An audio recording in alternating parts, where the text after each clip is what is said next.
I goofed that one. I was too busy laughing at your face.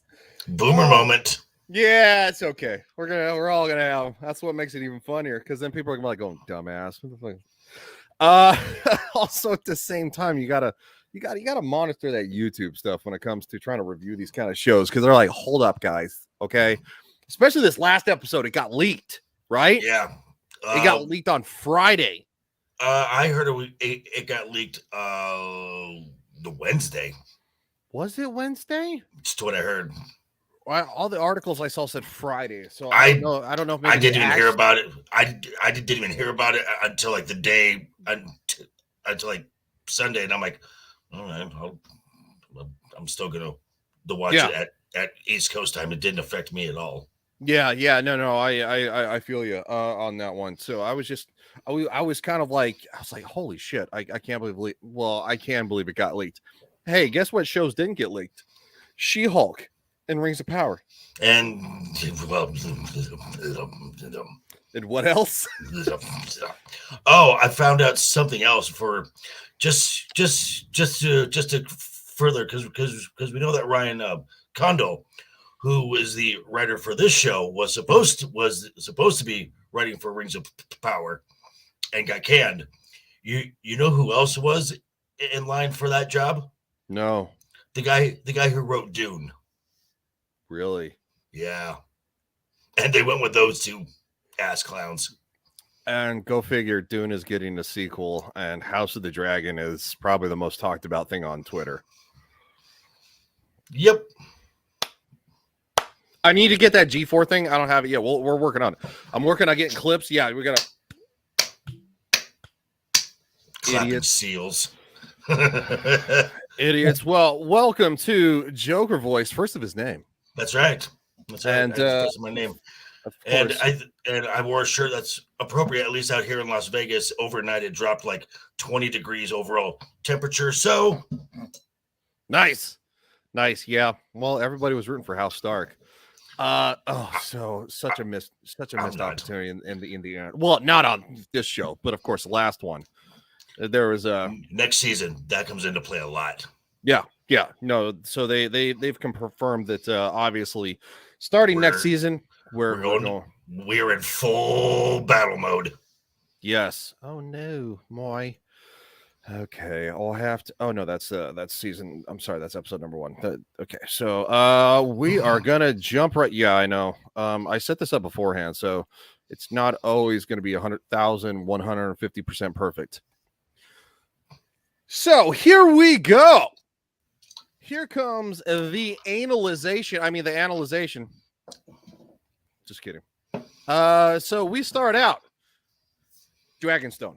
Yes, because just to set the table, episode 9, we spent the entire time at King's Landing with Alicent and the Hightowers and Team Green.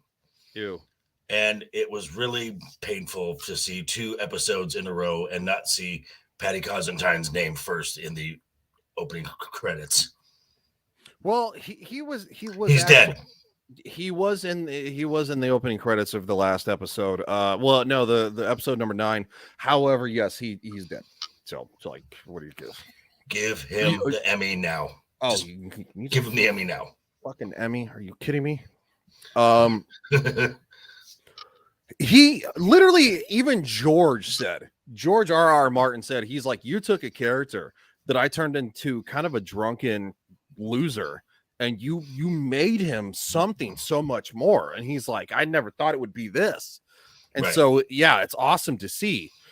So we basically start out where at Dragonstone. Obviously, you see Luke or Lucerys. Yep. And so his mother is there. Of course, he has been trying to shirk his responsibility because he doesn't want it. He's scared. He is scared. Absolutely. He's terrified. Why would he not be? You got big shoes to fill there. So of course you have Mom walks in. Obviously Rhaenyra Targaryen. I think we can all agree for the most part she has been the the best parent The best parent of in the whole entire show. I would even go as far as to say, even in Game of Thrones too, she's the best parent. I mean, I would agree. I mean, from what I've heard from her character from the books, because let's be honest, folks, in Game of Thrones, there are no really good people in Game of Thrones. I mean, there's the occasional Jon Snow, Sir Davos, but for the most part, they're all terrible people. Mm-hmm.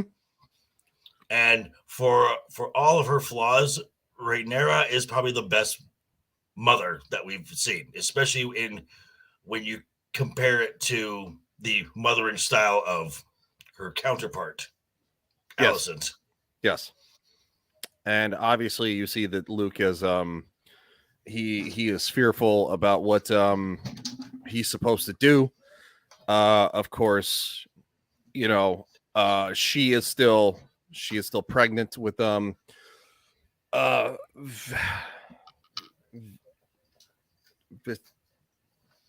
Vaney.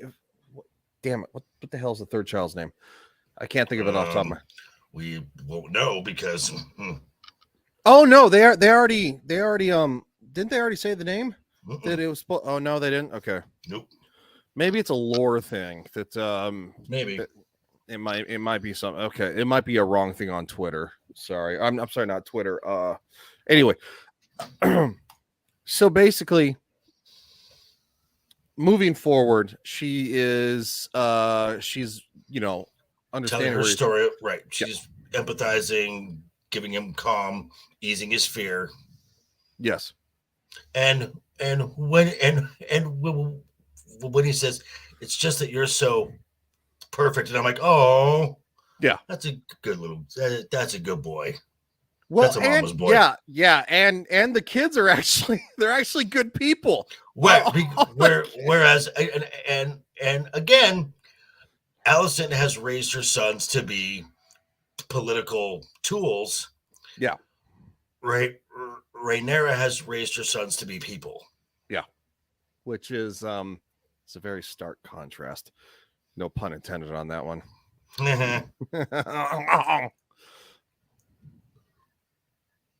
She says it was my duty, and in time I came to understand, which of course she obviously did not want for a very long time. Mm-hmm. You even saw in episode 8, which it was so powerful that she says it's a heavy burden. She's like, she's like, don't want it anymore. Yeah, she's like, I thought I wanted it, and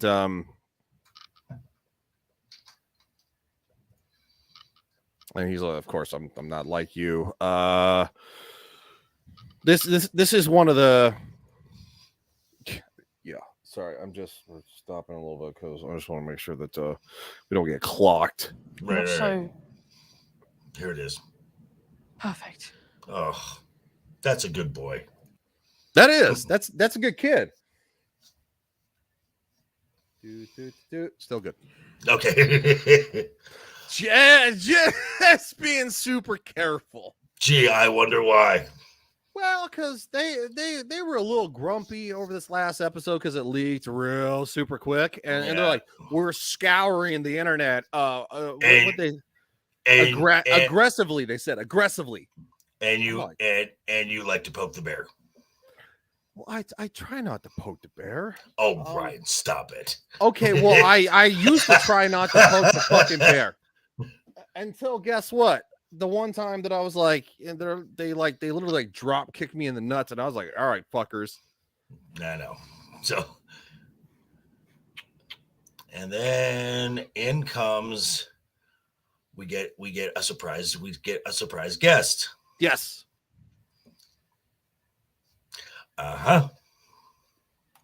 So of course, here we go because we're skipping forward. Yeah. And thank you, Sir Lawrence. And waste no time, just drops the bomb right now. Yeah. In walks who could have ended it all. I'm going to address this in one second. I'm gonna let this play out for just a second. I'll let you mutter, and then I'm gonna go. Princess Rhaenys, might we hope for news of Lord Corlys's recovery? Viserys is dead. Okay, dropping the ball. Okay. Oh, so we get Rhaenys who's describing what happened, and Damon calls her out and says, you could have torched them all. You're still alive. What's going on here? And Rhaenys says the one thing that I really complained about this, and my one big gripe about this episode, when she said something like a war may come from these transgressions, but it was not mine to start. I'm sorry, what? Yeah. You were held prisoner. Your dragon was being held hostage. They made it very clear that they were going to murder your granddaughters at Dragonstone. Yep. And murder you. Guess what? Whether you want it or not, you're in this war. And you're a Targaryen. Mm-hmm. Look, okay. What? So they do kind of like slightly gloss over it, but in my opinion, I think they make up for it a little bit, and we'll see.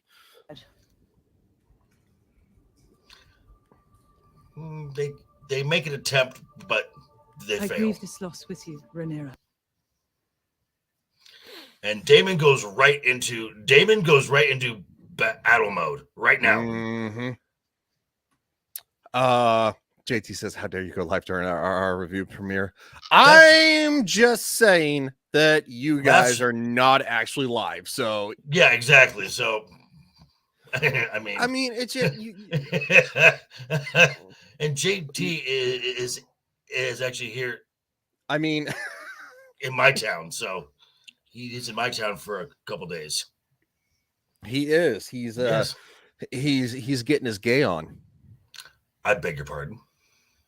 Oh no, I'm just saying that JT's probably hitting all the gay clubs. He's like, who got gay? We got gay. Oh, who got gay? We got gay. Okay. Yo, because JT got gay. Oh, okay. My cousin, your father, possessed a kind heart. This is true. True.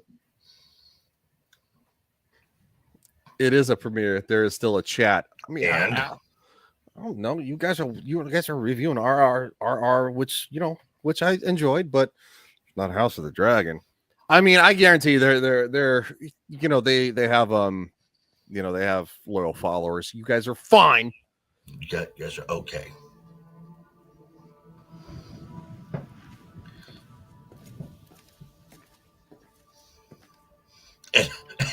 And I laugh. There's more. And the last thing she says, she said, you should leave Dragonstone now. And I'm like, well, yeah, because there's a little town made of wood and straw roofs that you can go hang out in instead of your fortified castle watchtower fortress. You too, JT. Just give me a hard time, man. Enjoy the very, very stark nightlife of the Las Vegas area. I've only been there a couple of times, but definitely too much excitement for the late night with me. I'm old. I get tired easily nowadays. I work the midnight to 8 a.m. I don't want to hear it. Yeah, no, I know. Trust me, I've been there on a job. It sucks. I fucking despise what we would call mid shift. Yeah. Aegon has been crowned as his successor. So and as Rhaenys describes how it was done, Rhaenyra's like, fuck. Mm-hmm. Oh yeah. Oh, that's not good. No, it's not, because she preggers. She is preggers, and the thing is though, is that when I first saw it, I was like, are they really going to go this route? And then I started thinking about it. I was like, no, severe stress can easily induce labor, like easily induce labor. They crowned him. How did For- Viserys die? Mhm, It's a great question. mhm. How did he actually die? He was he was ready to go. He accomplished what he accomplished. To what he did. He got to see the whole of his family. Yeah. One last And- time. And I think that legitimately between you and I think that's what did it. That he knew that he made his final act, Mhm, and he did the right thing. mhm. The problem is though is that kind of like looking from the outside in, it's like Right. like y'all had him drugged real good for a while, right? Yeah. And it And- wasn't so. And when Damon looked at his little cup, he would smell it. So Yeah. he was always suspicious. Of course, he was very protective of his brother. So I Right. could not say. How long ago? A day passed, perhaps two. I was made a prisoner in my quarters while the Queen made her preparations. Viserys has been slain. Hmm. That's the first thing he goes to. I mean, Yeah. who wouldn't? I mean, she's talking about being made a prisoner in her quarters, which Mhm. is a fair point. Alicent demanded you declare for Aegon. She did. She did. Hmm. I refused her. And yet you And yet you're alive. Great observation. Because Damon knows how Otto. Well, in this capacity, he knows how Otto thinks. Oh yeah, absolutely. Otto Hightower is A schemer, planner. he's ruthless in his plans. So His are machinations. alive. yes, The High Septon crowned Aegon Right. in the Dragon Pit. So Rhaenyra knows. Okay, so this was a mass audience. This was a pomp, Yes. circumstance. This is everything the Hightowers love. yep. And then this goes into later on when we have a deja vu from episode 2, where Otto's got some words, but he's on a much stronger footing than in episode 2. yes. I witnessed it myself just before I fled on Meleys, They crowned him before the masses. so that the masses would see him as their rightful king. That whore of a queen. Mm-hmm. I love Damon. I do too. Well, he Obviously, a little bit later on in the episode, he but- does something that we're but- probably not a fan of, but it's because he works off of his emotions. but that's still so consistent with his character. Exactly. It is also at the same time because there was a lot of griping on Twitter about that. They're like, "Oh my god!" Like it's like, okay, just for the record, that whole domestic thing Yeah, which was none not a of thing us, then. which none of us advocate. None of us do. It also wasn't a thing then. Right. By the way. This is also a fictional world. Yeah. Lighten up, Francis. Good old Easy there, Twitter. Karen. You murdered my brother and stole his throne, and you could have burnt more for it. Yep. A war is like to be fought over Oh! treachery, to be sure. Mm. Oh yeah, him and Aemon do the same thing. They're like, they do they do that little grumble, which Cut I from the same cloth. mm-hmm. But that war is not mine to begin. Yes, it was. I only Oh, yes, left it was. warning to you out of loyalty to my husband and to my house.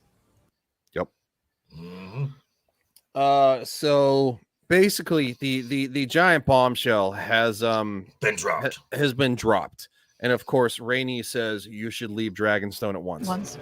That's the last. That is the last thing you should do. At worst, hold up because Dragonstone is very tough to get to. Yes. Dragonstone is extremely tough to get to. Also, I did accidentally skip over this part. This is probably the most poignant part of it, to where it's just like, Coming for you, Rhaenyra. and for your children. You want to see you want to see a person fight, threaten their children. Mhm. So now we see that unfortunate stress induced labor. which I love when the maester is like, she's not due for a while. This can't be Yeah. can't be happening. Yeah, It's this fucking, should not. Yeah. Yeah. It's fucking happening. Yeah, that's why she's my favorite character. Well, look, Lily simps for Damon, I simp for Rhaenyra. It's all good. We all I simp am an unapologetic Targaryen simp Yeah. from all of it. This should not be happening. It is fucking happening. Trust me, I know it's going on right now. She's like, it's going on in my vag right now. Come on. It's happening. The only other character who I would simp for outside of the Targaryens was Marjorie Tyrell. Oh yeah, that's a good point. Mhm. Yeah. Well, of course, obviously Daenerys Targaryen is included in the Targaryens, Right. because we all simped for her. And then of course, McQueen. George's real plot for the end of the book came out, and everybody, well, oh yeah, hold on, there you go. Yeah. I want action figures for this show. That's how much I love it. Like Game of Thrones didn't suck. It really sucked me in, but it didn't suck me in this much. Like I think this show, in my opinion, it has a better draw. You know what I want? What's up? You know what I want? Plushies for every dragon. That'd be fun too, actually. I love that. I do love the dragons. They're fun. Could you imagine a plushie? Yeah, no, I could. A plushie Caraxes with that big old long neck. You just like wrap him. I think this show, if you want my honest opinion, is going to be bigger than Game of Thrones. I think it's this is season 1, and they're starting to win the Game of Thrones people back. So Yeah, in a landslide. I think people are saying, okay, the bitter taste of season 8 is starting to wear Wayne, off. right? Yeah. And if they actually continue to have better character development with less characters, because there's not going to be as many characters in this as there are in get the Song of Ice and Fire. Well, next season is going to open it up a bit. It's going to open it up a bit, but I don't feel like we're going to be hopping houses as much as we did in Game of Thrones. You know how like you'd go from like one house, like, to like the other house. And of course, the next episode, you'd have like, 3 different other houses. And you're like, right. Which is, the map was helpful for that. But anyway, Rhaenyra, she doesn't want help. She is obviously in horrendous pain. And something that is really cool about this was they during Rhaenyra's pains, they intercut with Syrax yelling, yes, and screaming as well. This shows the symbiotic relationship that the Targaryens have with their dragons. Yes. And we saw this in I believe episode 3. 3, with the when Daemon was on Caraxes in the Stepstones, and Daemon gets hit. Yes. Do with an arrow. Yes. And his dragon does the recoil. Yeah. And of course, obviously he's fighting the Stepstones. He gets hit with 2 arrows. One initially, right. And then of course one that he has to take cover because he's gone on a weirdo suicide mission. But that's that's when he turns into Leroy Targaryen. Yeah, Leroy. Well, so a little bit of lore there for you guys who are probably at least 40. I'd say probably 35 and older. So anyway, Daemon is starting to plan the war. Right, and because this is what he knows. And he just goes bang, bang, bang, bang, bang. Now, Rhaenyra knows this, so she's like, Yeah. because I mean, unknowingly, she doesn't want what happened to Allison to be caught by surprise, and like, wait, I did not approve of any of this stuff. Yeah. So the boys are training. Obviously, you have Luke and Jace there. Correct. And of course, they go to see their mother, who is very, very, very much in labor, In pain. in a lot of pain. Yeah, just for the record, for the fact that she doesn't identify as a woman, She plays it really well. she plays it very well. Maybe because she is one. Yeah, it's a phase. She'll be all right. Yes, she'll be fine. She'll be all right. It's okay, Emma. You're good. Yeah. Like she has this almost down pat. Like she's actually like She get the hands on her hips, go backwards, leaning, coming over. yeah. I mean, not that I've experienced this at all. I have no frame of reference on this. And of course, and where's Damon Rhaenyra? I don't know. This is a big question because she's saying he has gone to plot his war because she knows that he is angry. Right. And he's going to do what he knows. And he knows war. Yes. And which later on comes in very much in handy, but Jacaerys! Make sure nothing happens nothing happens until as long as I'm not there. Whatever claim remains to me, you are now its heir. oh, that's true. True story. What is to be done but by my command? Very good.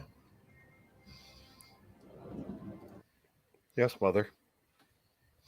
And so now when Jace goes and kind of interrupts, Damon is off to go. We hear a familiar name. Damon says he's going off to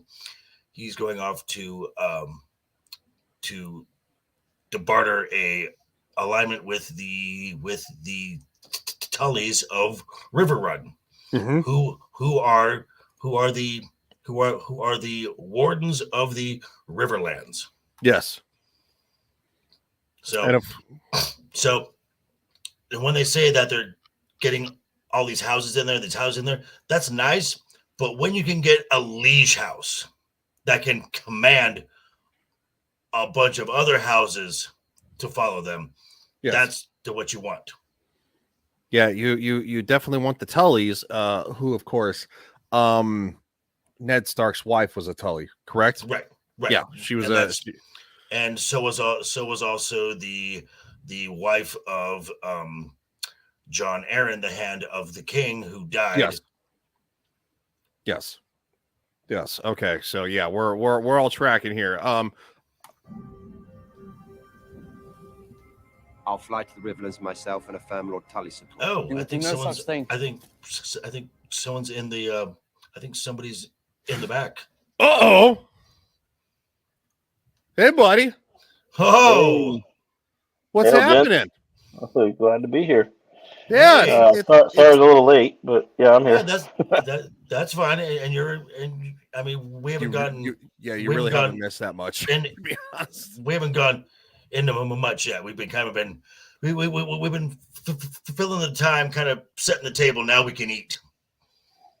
Yeah, Well, I've seen the episode twice. Once last night and again today. So Okay, so up to this point, your thoughts so far, Alf? up to this point in the episode. Yeah. So trying to remember what part we're at. So she just. We are okay. Well, she's going through labor, and this is when Jacaerys interrupts Damon and kind of interrupts his battle plans and says, you can't do anything without my mom here. Yes.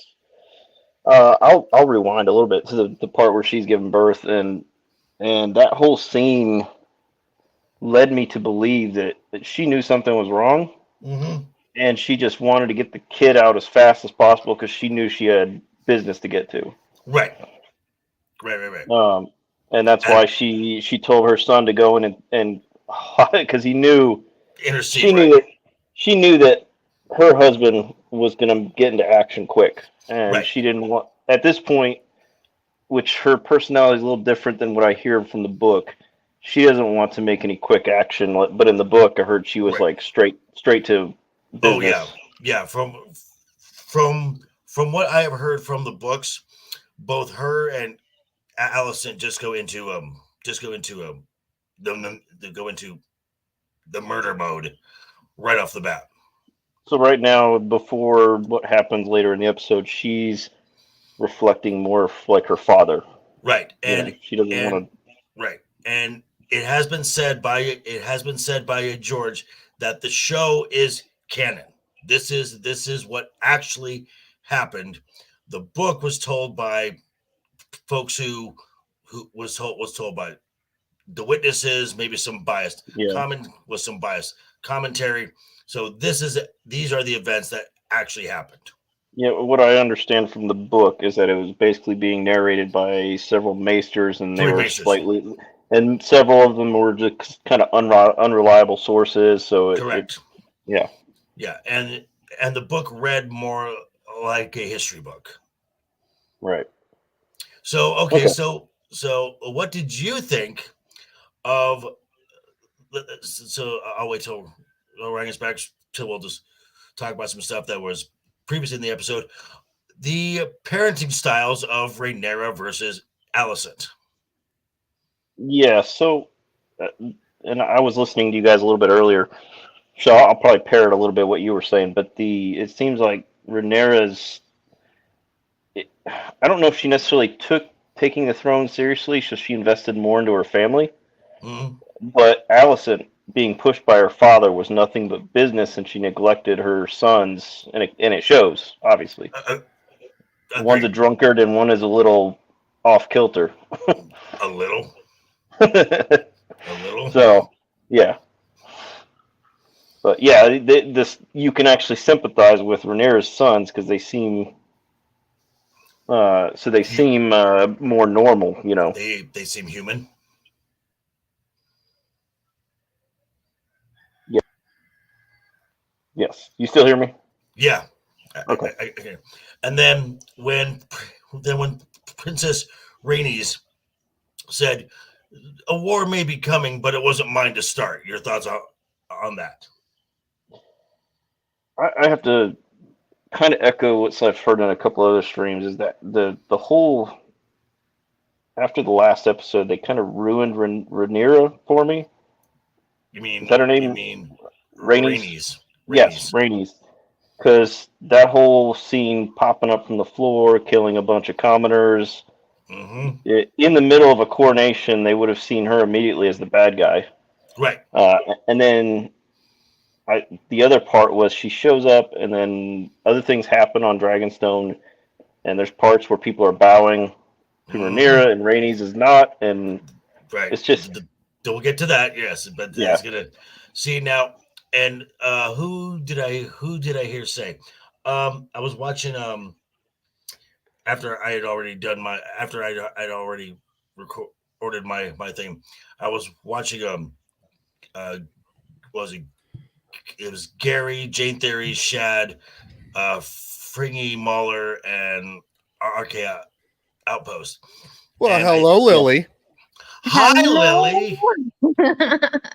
I made it. Yay. Yay. So, and what the ending of the last episode should have been Rhaenys coming out the cavern door, and then as the coronation is going, as Aegon's holding his sword, cheer to the crowd, the High Towers look out through the doors and they see a dragon riding off, and have of them you're like, oh fuck. You know what I think would have been cool is if, like you said, he's doing the coronation, raising his hand, and then Rhaenys comes flying, like swooping down and slams down on that platform behind where all the crowds are, and it like kind of shakes the platform in the building, and then flies off. Definitely would have been better than exploding through the floor. Right. Yeah. Hi, Lily. Lily, how you 100 doing? mirrors down there. Hello. She made it. She's fashionably did. late, and we still I am. appreciate the fact that she came. Yes. I'm here. So where are you guys at? What are we talking about? We Rhaenyra right is giving birth. Oh. Okay. I feel like you have an opinion about that. What do you think about the episode to this point? What happened up to this point? I'm still trying to remember. That Rhaenys has already arrived and told her what happened, right? And said something stupid. Yeah, I thought that was really. I think she Dumb. could have done it a little more tactfully. I understand that she wanted to do it quickly because, like, time is of the essence. But also, I think that just stressed her out and then led to whatever happened next with her pregnancy, with her birth, and that was like, that was totally so total stress. stressful. That was so stressful. I would 1,000% agree. I caught what you guys were talking about there, and yes, I agree. I think they should have changed the ending to the last episode, and I think that it would have been much better if they would have done that and landed the dragon outside to kind of like, she could have been like, okay, this is kind of a warning, but she didn't explode through the floor and like kill all these people without having to. Right. So yeah, I agree with you guys on that part too. Yeah. After thinking about it from last week. I think they just went full Game of Thrones, and they're like, oh, look at the spectacular. Right. And of course, I think they're going to probably see the negative comments and say, well, you know what? That probably wasn't the best idea. The bad part about that is I think they've gotten some of those negative comments, and they actually made an announcement that said, well, it's, the common people aren't, it's Game of Thrones. They're not worth anything in this world. Okay. Something to that effect. Okay. Yes, so basically, they did they quoted Tywin. The lion does not care about the concerns of the sheep. Yeah, something to that effect. Basically. And what's kind of funny is that the praise for the show is actually very high. It's whenever the basically the actors are like the sub writers. I'm not even going to say like, the showrunner or like maybe even some of the main cast of writers. It's like the people who are like B team.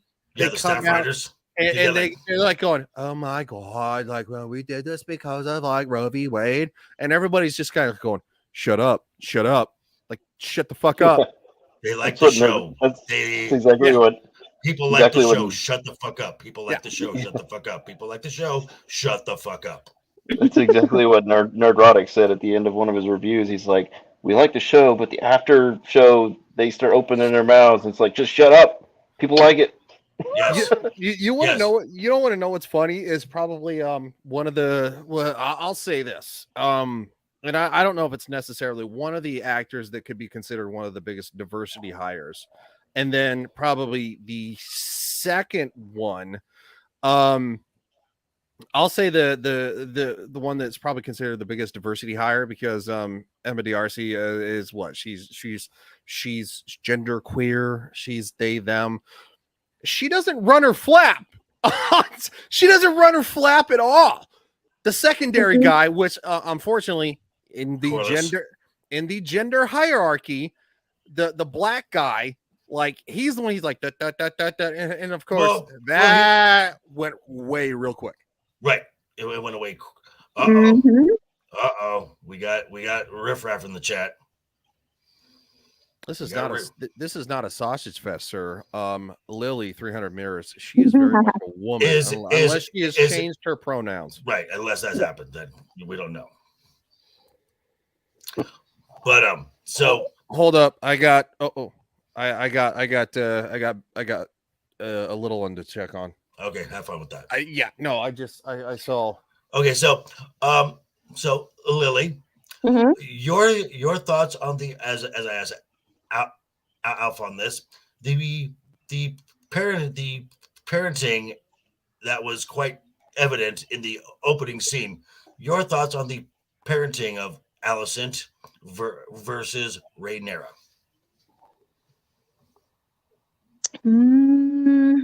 Well, I mean, it's pretty obvious which set of parents was actually a little bit more active with their children.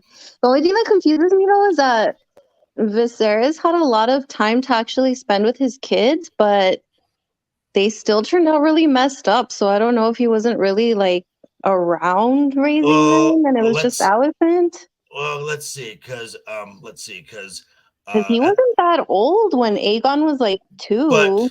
but Aegon was, but he was already starting to get his hand was already starting to. Oh yeah.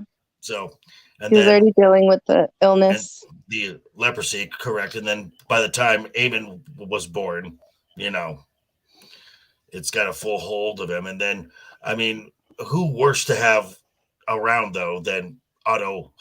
Yeah, that's true. R2, what's up? What's up, Al? That's true. And then Otto was I mean, I don't see him as being a very good dad. No. Because he's using Alicent to do all of these things. So I don't think she doesn't have a good example of what a good parent is supposed to be.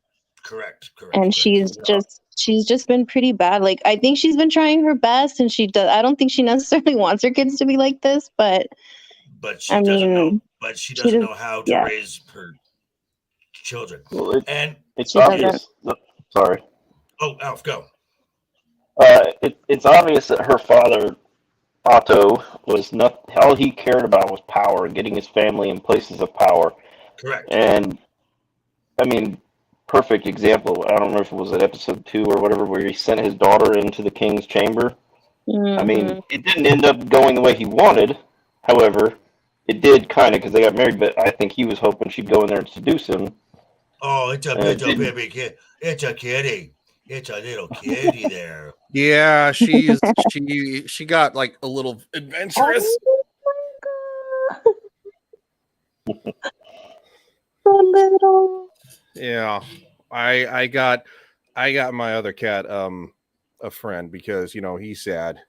His sister died a couple years ago, but she's very tiny. She's 3 months old. Oh my god, so she's just a baby, just a little baby. Yeah, so I have to keep an eye on her because she's a slight troublemaker. Okay, so where we are now in the episode, Jace has stopped Aemon from going full Leroy again, and then Daemon tells Allord to dispatch some ravens, and then he says, "Come on, I'm gonna show you what loyalty is really about." I love that he was just so like mad through this whole episode. It was great. Oh, he was. I loved it. Now for folks who are of blood of the dragon, they call this the black fury. Mm-hmm. It's where it's just anger, and they just go. I think I have that. Just kidding. Oh, that's hot. She's a little bit. Sup, Revenge? Sounds like me. Just kidding. Sup, Revenge? Hey. Give Piper some space. Sorry, I'm talking. Damn it, come on. I'm they, like I said, they're friendly. Piper, he's the adult. And so like I'm trying to, why are you invading his space? Because she's curious. Well, he actually invaded her space earlier. She puffed up like a ball. Oh. She went and she wasn't even hissing, But it was just like so funny because I'm like going, girlfriend, you ain't that tough. You're 3 months, 8 years, 3 months. Like, which is kind of like an age disparity that we'll talk about later on with a certain species. okay, yeah. Well, Poop face. Damn poop face. I know I wasn't here for this one, but poop face says, okay, you have 3 on going on. Well, that's the kind of action you got to pay extra for on the online. Of course, R2, I heard that when I came back. He said hello, almost finishing up. Give Piper some space. Yeah, Okay. he's almost finished up with our and okay, so okay, moving on the scene. We've been stuck on this image for too long now. Are you saying that I am not running my YouTube? I'm just fucking. You said it, not me. No, that's why I said it, because it's funny.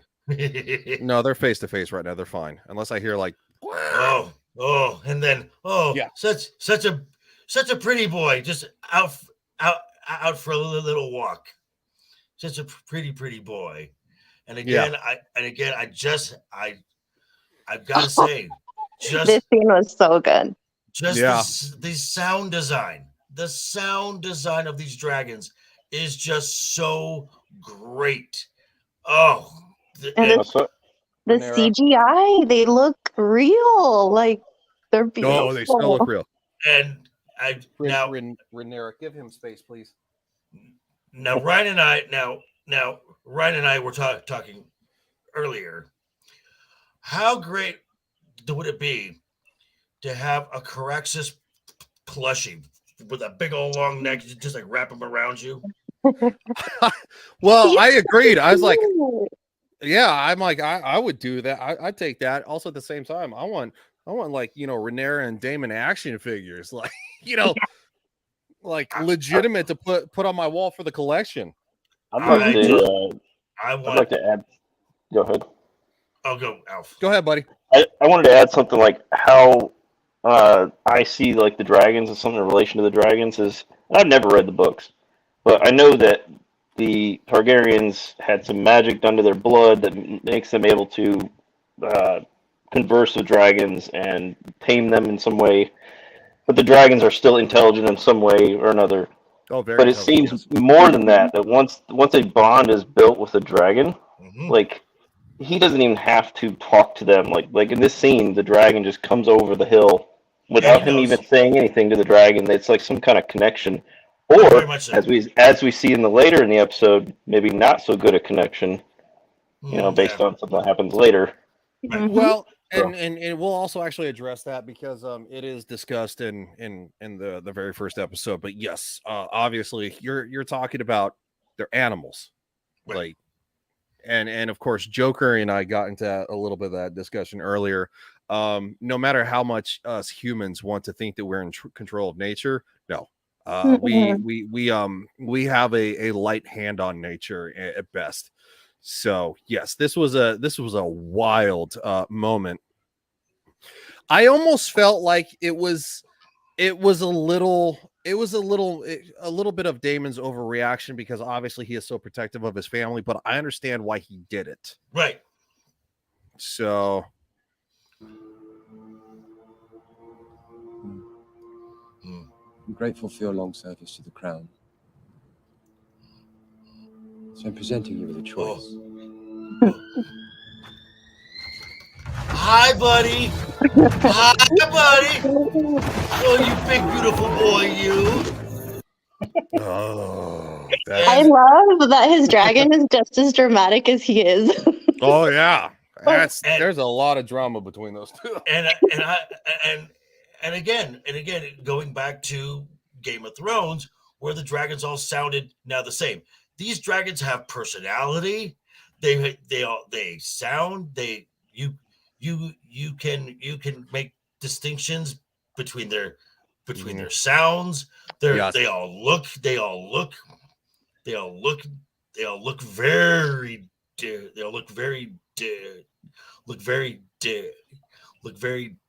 different.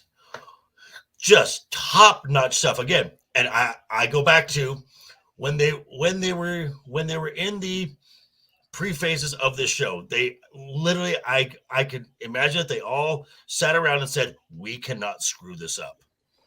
Oh, I'd agree. Absolutely. I think the showrunner, you know, 100%. he was like, dude, he's like, we have to acknowledge the fact that We screwed up. we y'all screwed the pooch last time. Like, so no, this is very much so. Even Oh. Go ahead. Arya, the girl who played Arya Stark. The girl that played Yes. Arya Stark came Maisie, out and admitted that the last season fell off a cliff. Right. Well, even when they were at the premiere episode, and Amelia Clark was like, "Best season ever." Well, I think even Amelia Clark is his kind of kind of backed off of that too. Yeah. No. Well, the way she said it was very sarcastic, and it was kind of like, "Yeah, I'm only saying this because I'm supposed to say it." Yeah. Well, she was also the biggest star to come off of that, so she probably has a little bit of a jadedness. So obviously we get the Kingsguard that have sworn their allegiance. Right. And of course, then in this scene here, you're gonna get more. You're gonna see her, and there it was. You just saw a clip of Oh, her that's such a dragon. good scene right there. well, you Yeah, also sorry, go ahead, Alf. This is what I was talking about, the connection between them and their dragon. She's feeling pain, and the dragon is feeling it too. And she's nowhere near her dragon at that point. Okay, I gotta put the little one away. She's playing with cords. Oh, All right. I'll hang on here for just a second then. Yes, but I mentioned this as well. As we saw in episode 3 when we were in the step zones and Damon got hit in the shoulder with an arrow, his dragon felt it Yes. as well. So this kind of also shows that there is a very distinct connection between the Targaryens and their dragons, and as we see it, can even extend to maybe more dragons. Mhm. So very cool. Yeah, and yes, and this that- shot. That could also be like how long they devote their time to that dragon too. That deepens that connection. So you'll see that. We'll see that later in this episode. Right. What's up, JT? Glad you're back. And oh, that shot right there. That is Yeah, that's just that that's a beautiful, wallpaper. just that beautiful baby boy right there. He's such a good boy. He's a good boy. No, he's really a dick. And then I Draxus. think just to add to that point about the dragons, I think they also just have to have respect for it and not just think of it as like a weapon. Right. Or a pet. Or a pet. Yeah, you have to have respect for it too. And that's where you also have to bond with your dragon. Because like later on, we see that obviously too, because I don't think Aemon really appreciates his dragon as another part of him. Right. I feel like he sees it more as a weapon. What? It's a Aemon? tool, then. No. Yeah. Aemon? No. So I think that's No. why the dragon isn't really bonded to him, because he's not really trying to. We're going to get to that. We're going to establish get to that because there's a lot of folks there have been a lot of folks who were like, oh, that doesn't make any sense. No, it makes perfect sense. All right. I need to go do something really quick. I shall be right back. Okay, enjoy yourself. Thanks for holding it down, dude. So JT says hello again. Yes, I had to put the she's already back out. Well, apparently she's done with being confined to the bathroom, even though the damn door is open, and she was like, I don't want to come out. Yeah, she's a handful. Yes, you. Why are you going towards Piper again? Apparently she's like, I want to be best friends. Yeah, I literally just got her today. We brought her home at 4:30 p.m. and it's like 9:11 p.m. now. So don't go behind the electronics, you jerk. So what did I miss? We're talking about the fact that that of course you can obviously there's a very long-standing connection Hey, Commander Phil, what's happening, buddy? We have missed you. Know you have some stuff going on. So, but you, and of course, he is going to be back probably in a couple of weeks after he takes a little bit of time off. So, obviously, we have Rhaenyra and Daemon, where you can see that they have a very close connection with their dragons, both, because it is something that's very hard. Know that you will die. Damien being very extreme. I don't want to watch show the Well, part. I look at it this way with that scene with Damon. He's just setting expectations with these Kingsguard. He's saying, "Look, yeah, you either side with us, and if you betray us, this is what's going to happen to you." So, well, yeah, I mean, because you're talking about the fact that you're talking about his wife. You're talking about the only person that he loves left on this planet. Other than obviously the children, because he's been very protective of all of Rhaenyra's children, the ones that are his and the ones that are not. His brother's dead, so now he's kind of, how y'all doing? We're doing great, buddy. The better question is, how are you doing? Know that you were dealing with some stuff, and we all have a lot of love for you here. So just take it easy, man. Enjoy the show. No rush back, as I told you in private chat. So, I'm going to skip this part. It's probably a little bit graphic for YouTube. Rhaenyra has a miscarriage, I unfortunately. mean, I've seen it all. I'm a nurse. Oh, okay. Well, fair enough. I'm a former police officer, and former army. So Oh yeah, trust me, then you've seen it all too. yeah. No, I've seen it all too. So when I watched this part of the episode, there are people on Twitter like, that was a little much, and I'm like, you think that was a little much?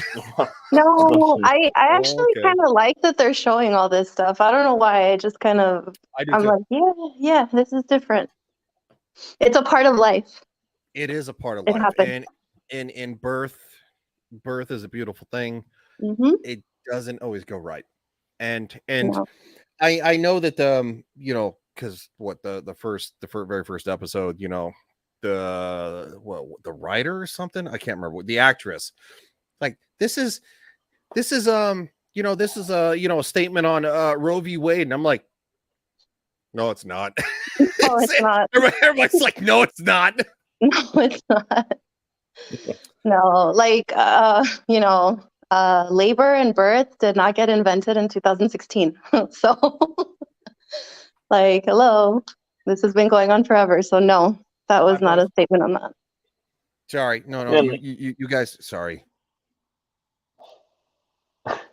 yeah, the comment I made was that earlier was that she was in this scene. She was, I think she knew something was wrong with the baby. And at this point, she knew that she needed to be at her most fit to be able to, because she knew what was coming. So she didn't want to be pampered by the matrons there. So she just wanted to get the baby out and be done, which she could have died from doing that. But yes, she just wanted it over with so she could get the business. I'm gonna mute it so you can keep talking, dude. Mm-hmm. Yeah, this is after the. That's probably a little much for YouTube. I mean, which I don't know why it would be, because it's part of a show, but we're still live, so we're good. I imagine they have childbirth videos on YouTube. Yeah, possibly. Ow. This is so sad. You can see how sad she is. Yeah.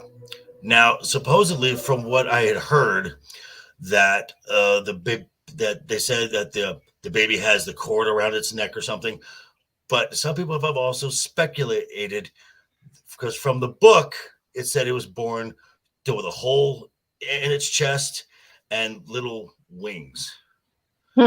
What's up, Commander Phil? Because there is, and so that could be part of the misshapen head a little bit of it. I am going to real quick put everybody on full screen. I'm going to just reverse real fast to see if I see what looks to be a misshapen head. The cranium is definitely not. Someone also on Nerdrotic stream, they were saying that also that you could notice like possibly dragon skin or dragon scale on the skin somewhere. I thought I noticed a little bit of a. Yeah. I thought because it kind of looked like an egg coming out at first. I thought it was like a dragon egg. Because I think it was Shad who mentioned that. It's definitely I don't know if you guys can see this shared screen still. It definitely looks like there are definitely some abnormalities. Abnormalities, absolutely. So okay, moving forward, obviously. And Rhaenyra is doing the work of these silent sisters, and she is just like, I don't want anyone around this. This is all me right now. Just JT says, "Hey Ryan, you look mad." No, I'm not mad. I have a little one to deal with. Well, we have a new kitten in the house for Piper and myself. She is 3 months old and she is a little bit rambunctious, so I'm just trying to keep an eye on her. Herding cats. Yeah. Well, Piper's sister died like 3 years ago, and he's been a little lonely. So, but yeah. So Rhaenyra is doing the work of the Silent Sisters because she is a very loving mother. We have established that more than once.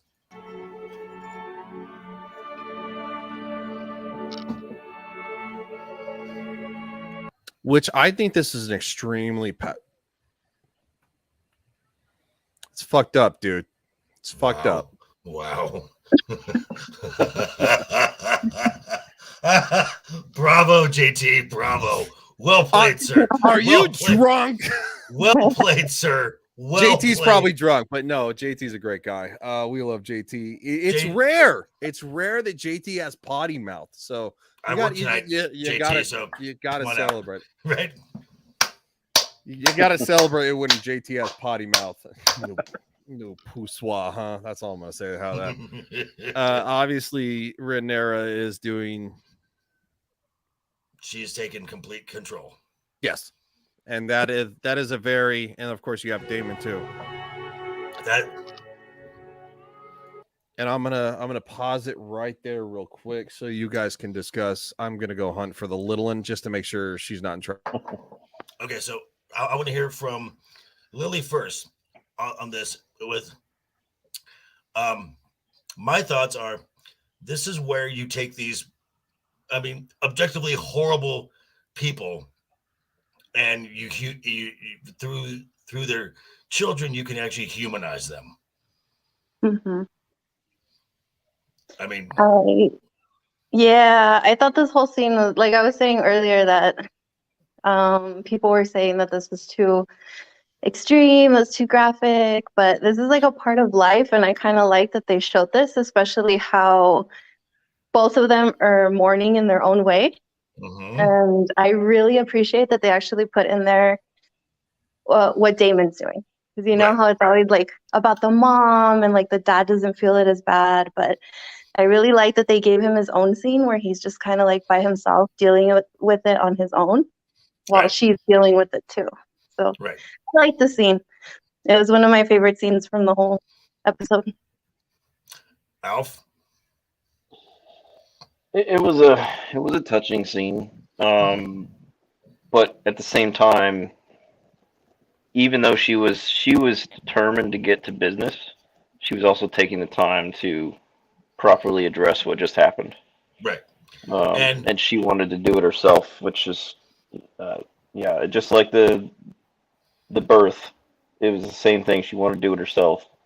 So and for all the folks out there who say, "Oh, this was too much.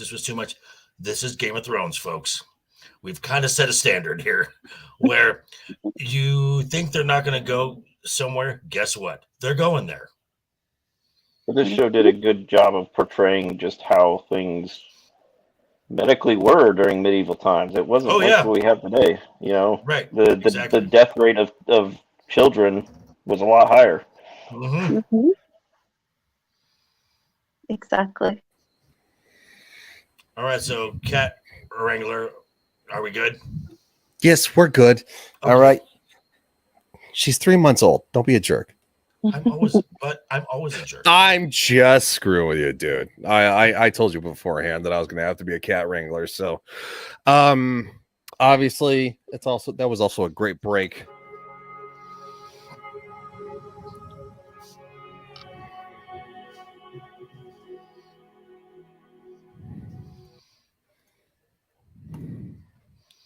I want And to say then- this also leads back to the first episode when they were wrapping up his wife, Viserys' wife and child. Yep. Mhm. And this, which just goes right into the next scene, which I thought was one of the most beautiful scenes. Yes. Oh my gosh, I cried. I was kind of moved to tears as well. So It was good.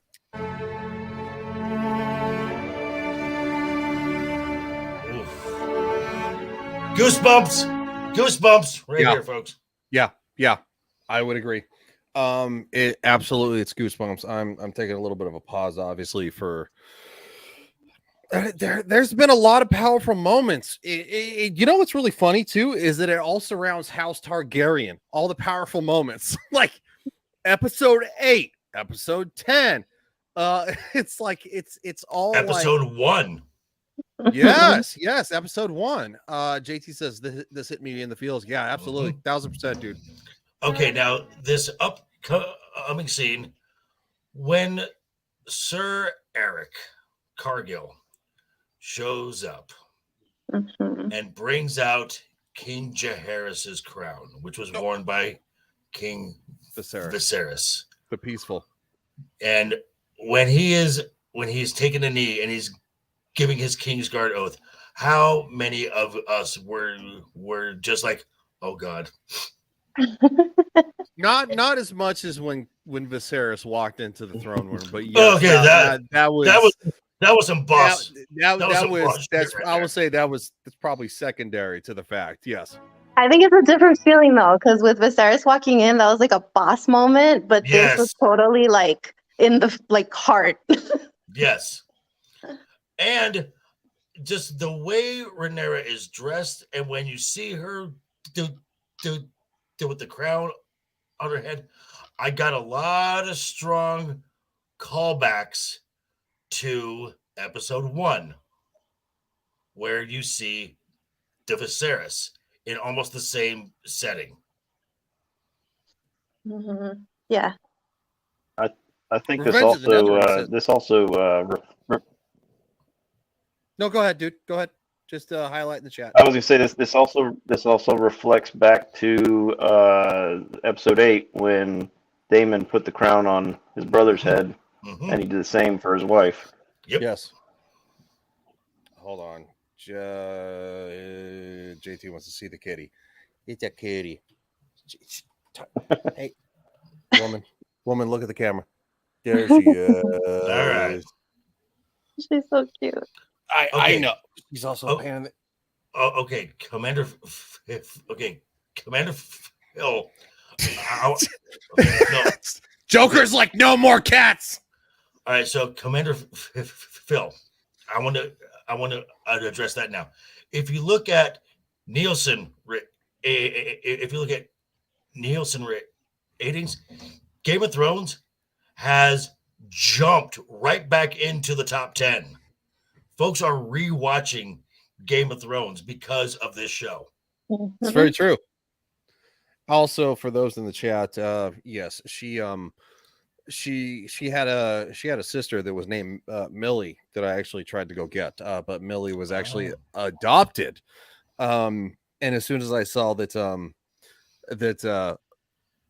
anyway, long story short, I was like, Millie. I'm like, that's a weird name, especially Millie. That's how my aunt spells her name. Well, I immediately thought of like Millie Alcock, and I was like, somebody did that because of House of the Dragon. Possibly.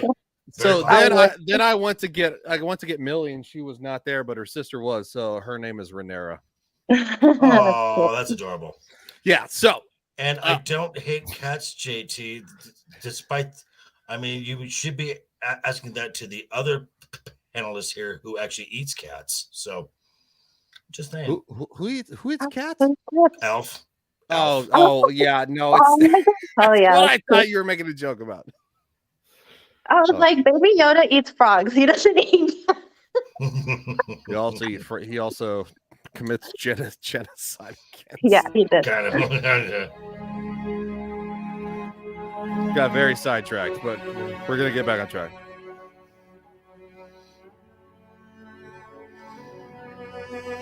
I'm gonna have to stop it soon because of stupid YouTube. Okay, so a lot of folks are asking, well, why didn't Maylis kneel? Okay, well, now that we know that her husband has survived, her kneeling would basically be speaking for her house. She can't speak for her house. Her True. husband is alive, so that's why she doesn't kneel. True. Oh, I was wondering about that. I was like, what? Yeah. Yeah, that makes sense. I'm like, Yeah. is she disrespecting Her her? house hasn't committed yet. Right. Yeah. Which yes. And- Yeah. Now, while the grandkids are betrothed to the sons, they absolutely do kneel. Yes. So they, of course, obviously, Rhaenys, just like when it came to the Greens, she's like, I'm not going to swear allegiance. She did not know that her husband was alive. Now she does. To Rhaenyra, and she's like, it's not my place to swear loyalty to you. Correct. Where in this place, inaction makes sense. Where to not torch the entire royal family didn't make sense. That's a different story. But know. yes, it's a different story. But yeah, that made no sense. Oh, Eric. He's here. And look at that beard. That is a beard. That is an award-winning beard. The beard, the hair. Jesus, here you are. Okay, you should be cast to play That's a Viking Jesus. beard. Right? Mhm. Had to watch 2.5 episodes to catch up. Watching The Kingo was so yeah. Oh. watching- Okay, and I have said this before. I'll say it again, and I'll say it again and again and again. Just give Patty Cosentine the Emmy now. Just Really don't should. even bother. Mine is better. Oh, JT, no. I love you, bro, but no. That is a manly beard. That's a man beard right there. Y'all fight that out on Twitter.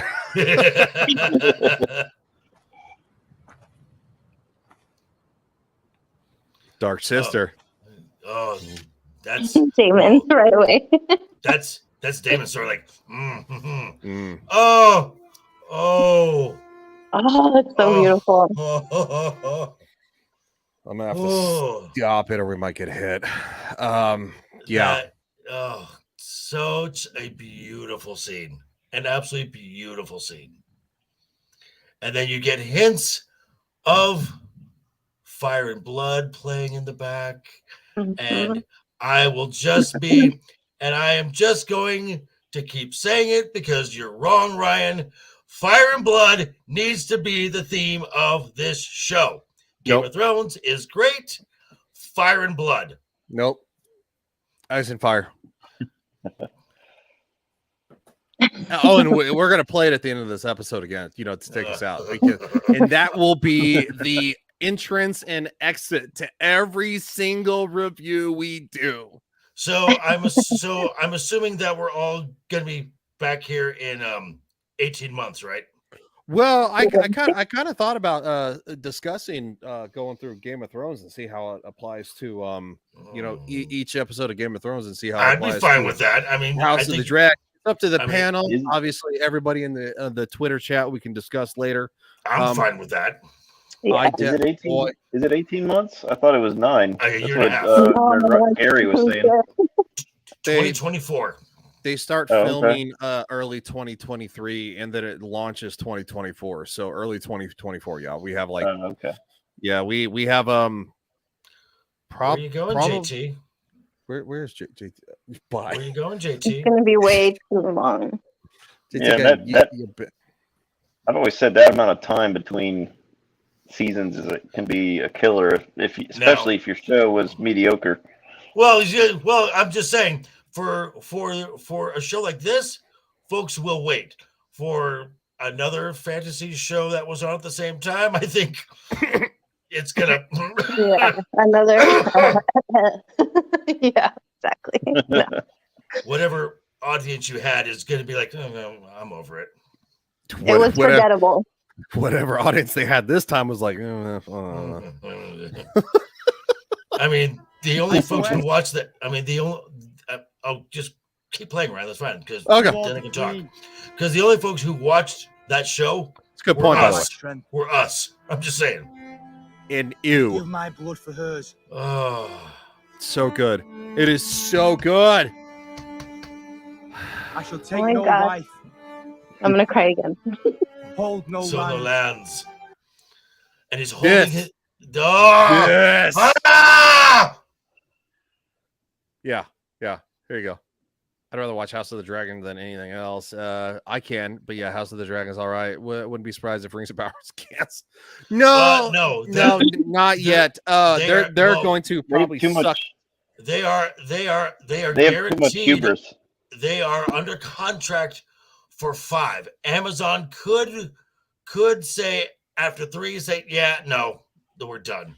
They'll suck off Peter Jackson and probably try to get him back, and he might They'll give go him for some, 3.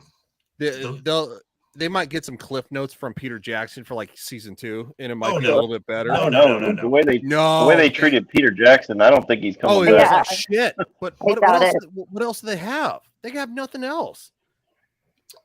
Just let it burn. Let it Okay. burn. Okay, so as I told Ryan, a Mac and Dream though. so as I told Ryan earlier, do you know who else? Because the writer for this show was originally supposed to be writing Rings of Power. Do you know who else was in the running for Rings of Power? Ooh, who? The guy who wrote Dune. Oh, Oh, I heard that. yeah. I think I heard somebody say that. Oh my God. And I remember saying they messed up big time. And didn't he pass on it? I think he passed on it, and I think JJ at the ultimate thing was when JJ gave his word to Amazon. I think he more or less said, yeah, they work never cheap. Yeah, bad robot at it again. Bad reboot. Keyword on the word bad. Had a Well, reboot. I mean, it's called Bad Robot, but yeah, we also call it Bad Reboot because it's just like horrendous. But yeah, it's Bad Robot for a reason. It's just Okay. it's garbage. Father, Oh. no children. Oh, I shall guard her secrets. That's probably the Obey best her look. commands. That's probably the best looking crown in the whole entire Ride at her franchise. side and defend I her. don't know. I kind of like the Conqueror's crown. I'm just No. saying. I like this one. It's too dark in Yeah. my opinion. As much black- trouble as Damon had with his brother, he That black really did iron. love him. Yes, he did. Yes. But I'm saying that black iron crown. Oh, that looks just beautiful. I mean, they're both beautiful. Oh God. Oh, McQueen. You all right? McQueen. I'm fine. You need to go to the bathroom and touch it a little bit. If you're lucky.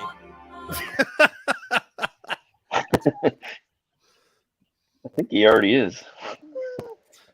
He's like what you can't see under the desk. See, there you go. Commander Phil agrees with you. I really like that score. Thank you. All hail it too. the Queen. This is beautiful. Yes. So obviously everybody starts to kneel. We're going to jump a little bit forward. And then just a little note on that. I kind of like how the Greens made this big old spectacle of it. But the true queen, Rhaenyra, is having like this very intimate, small thing because Right. it wasn't planned. I just thought Yeah. that was so like, Okay. Oh, this is the best part. Not- The okay. table. I guarantee there are folks making this thing right now. LED lights, the whole night. I want this it. I table. want that. Right. Right. What did I do? I don't know. The feels? I can't help the feel. Sorry. This is Wouldn't be very absolutely- practical. Oh, Wouldn't but be it's very still practical as gorgeous. a dining room table, but I want it. But it's still Oh, I gorgeous, do though. Oh, I do too. Beautiful. Okay, this is like your this is like your coffee table. You're like Big ass coffee table. I'm fine with that. You know, Oh, we have to hear this part. I mean, this is like, okay.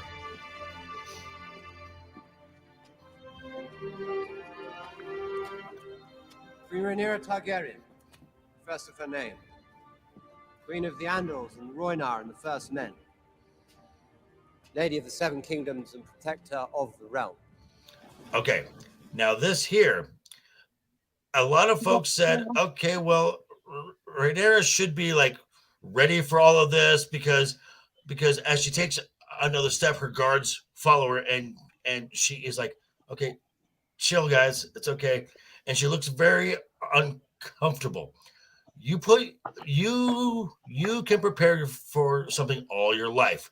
When you're finally put to it, Mm-hmm. you're gonna be a little like, I really have no idea what I'm doing. well, also at the same time though, too, is that she gave birth, she lost Right. a child, and then she got coronated all in the matter of what? A handful of days? Yeah. Yeah, right. Like Mhm. two days at most, and then of course the end of the episode And is like Yeah, day totally. number 3. So And- which we're not there yet. and you're about to go into war. Yes. Yeah. Give her a break. Yeah. So, okay, so Damon says this here. Dragonstone is relatively What is our easy standing? Dragonstone's an easy place to hold back in. Yes. They're very well protected there. And now they start talking about we need to get allies. Yes. Yes. So they start discussing the politics. I have sent to my loyal men in the City Watch. Obviously, Damon's like, I don't know how many are left. But he still has them there. He still has a woman. I'm gonna kick your ass. Okay. And that's a very good thing. Yes. River Run, that is the Tullys. Yep. Mhm. And then you've got, and then they mentioned House Stark, which House Stark, give them credit, even though this is a couple hundred years after the king who knelt. The Starks will never break that vow. Yeah. Yeah. Rob. Just kidding. Supporters should have come to war. Blah blah blah blah blah. And with House Stark, the North will follow. And that's now, but the one problem with House Stark and the North is they're far away. Yes. Also, at the same time, though, too, is that Rhaenyra does not want to go to war. She No. is actually Trying to, actively avoid it, Right. which is why Rhaenys, woman, I'm gonna kick your butt. it's kind of like, okay, Yeah. okay. That's why she actually believes in the girl, because she's actually taking her father's approach, King Viserys, who does not want to attack, does not want to plunge the realm into chaos. As she said, I do not want to be the queen of ash and bone. Yes. All right, Phil. See you, man. Hey, see you, buddy. Yeah, we're just like skipping through a little bit because Yeah, this is because we're gonna actually go over the same stuff again, but with a little more oomph to it later on. and so of course Damon says we have Syrax, Caraxes, and Melees, of course. Vermax, Arax. And Melees. Your sons have Virmax, Arax, and Tyraxes. Baela has Right. Moondancer. Right? Damon, none of our dragons have been to war. There are also unclaimed dragons. Seasmoke still resides on Driftmark. Correct. Vermithor and Silverwing dwell on the Dragon Mount. Vermithor, Vermithor. That's a big girl. No, that's a boy. Oh, is it? Yep. Oh, I was under the impression she was a girl. My bad. Nope. No, Vagar is the girl. Yes, Silverwing. I mean, as the name says, is a beautiful dragon, just very silvery and light blue. The membrane in the wings. Still green. We're still good. So Still riderless. And then Then there are the mentions 3 wild dragons, all of the whom 3 rescue. wild ones. And who is The- to ride them? Dragonstone has 13 to their 4. The third, okay, one Those- now. One of those, one of those wild ones is the cannibal. yes. All black, and comparable in size to Vagar and to Vagar and Vermithor. Yeah. That's you're talking about literal riding on the back of a nuclear bomb. Pretty much. So yeah. To have a score of eggs incubating in the dragon mound. So we got even more dragons going. We Like, need a okay, place cool. to gather. Which is Toehold, mhm. large enough to house a sizable host. Yep. Here at Harrenhal, we cut off the west, surround King's Landing with the dragons, and we could have every greenhead mounted on spikes before the fucking moon turns. Boom. Yes. Great. So I love how basically, he's ready. Yeah. unless they so under Damon's plans, you go in full force and this entire thing is done within a month. Probably quicker. But Oh, let's we're gonna get a little deja vu here. Yeah. A little deja vu. I'm just saying. yeah, but this time you know whose side you're on, right? I was never not on anybody's. Well, I kind of understood this position more because Rhaenyra was on it, so was Viserys. But this time it's like, no, I'm on this side, 1000%. Yes. And then I love how she crosses over and this time she stands by his side. Not Mhm. oh, She I wa- come at the behest of the Dowager Queen Alicent, mother of King Aegon, second of his name, Lord and Uh-oh. Protector of the Seven. He'll be back. No, There no. he is. Hey man, did you, sorry about did you have that. a little bit? Yeah, I was having some audio issues. Usually backing out and coming back in is best for me. Okay, no problem, dude. Kingdoms. I've been directed to deliver her message only to Princess Rhaenyra. Where is the princess? Ask and you shall receive. Again, I love entrance this scene. with style. That is an entrance with style. I'm just saying. That is a flex. Yeah. Yeah, this is a Look good scene. at that baby girl. Look at that baby girl. That beautiful golden baby girl right there. Hi, Syrax. Land literally in the same fucking place as Yep. Just literally. You're like, oh So- shit. I'm just like, great. I got a dragon on. I got Syrax on one side, Dark Sister on the other side. Where have I seen this before? Oh yeah, about 15 years ago. Yeah. Yeah. Otto seems to step in it a lot. hey, it's his fault. It is his fault. I thought Yeah, this was baby. interesting where she just walks right through them. Well, because they can't touch her. Yeah. It just Yeah. the power she's exuding by just walking through them. That's because that's an act of war at that point. Mm-hmm. 1000%. He's like, oh shit. Oh fuck me. Because he sees the crown on her head. Princess Princess I'm Queen. Rhaenyra. I'm Queen Rhaenyra. Oh, I love it when she says, Queen. Queen. You stole, fucker. I'm Queen Rhaenyra now. bitch. And you Yeah. all are traitors to the realm. It's exactly what I said too. Now, I'm just gonna say, whereas last time, Otto's declaration was kind of flimsy. He's got a lot stronger pudding this time. Yeah, when I heard everything he was offering, I was like, that's actually not bad. Well, I mean, the- if you No, wanted to, but no. Basically, her sons were going to be servants. I don't think so. right, Uh-uh. right, but but they would eventually be king. no, they would never. No? be king. No. Never. Oh, No. I thought they said Okay. they would be the heir. No. So Did I this miss is that? this is actually where things get kind of muddy. Is that yes, the High Towers sent agreeable terms to Rhaenyra. However, even though Alicent wanted it so, it would have never been upheld No. because Otto her father Otto and is and- terrified of Daemon. exactly Terrified. and Aegon, who listens to Otto, they would have all been slaughtered eventually in their sleep. It would have been slaughter now or slaughter later.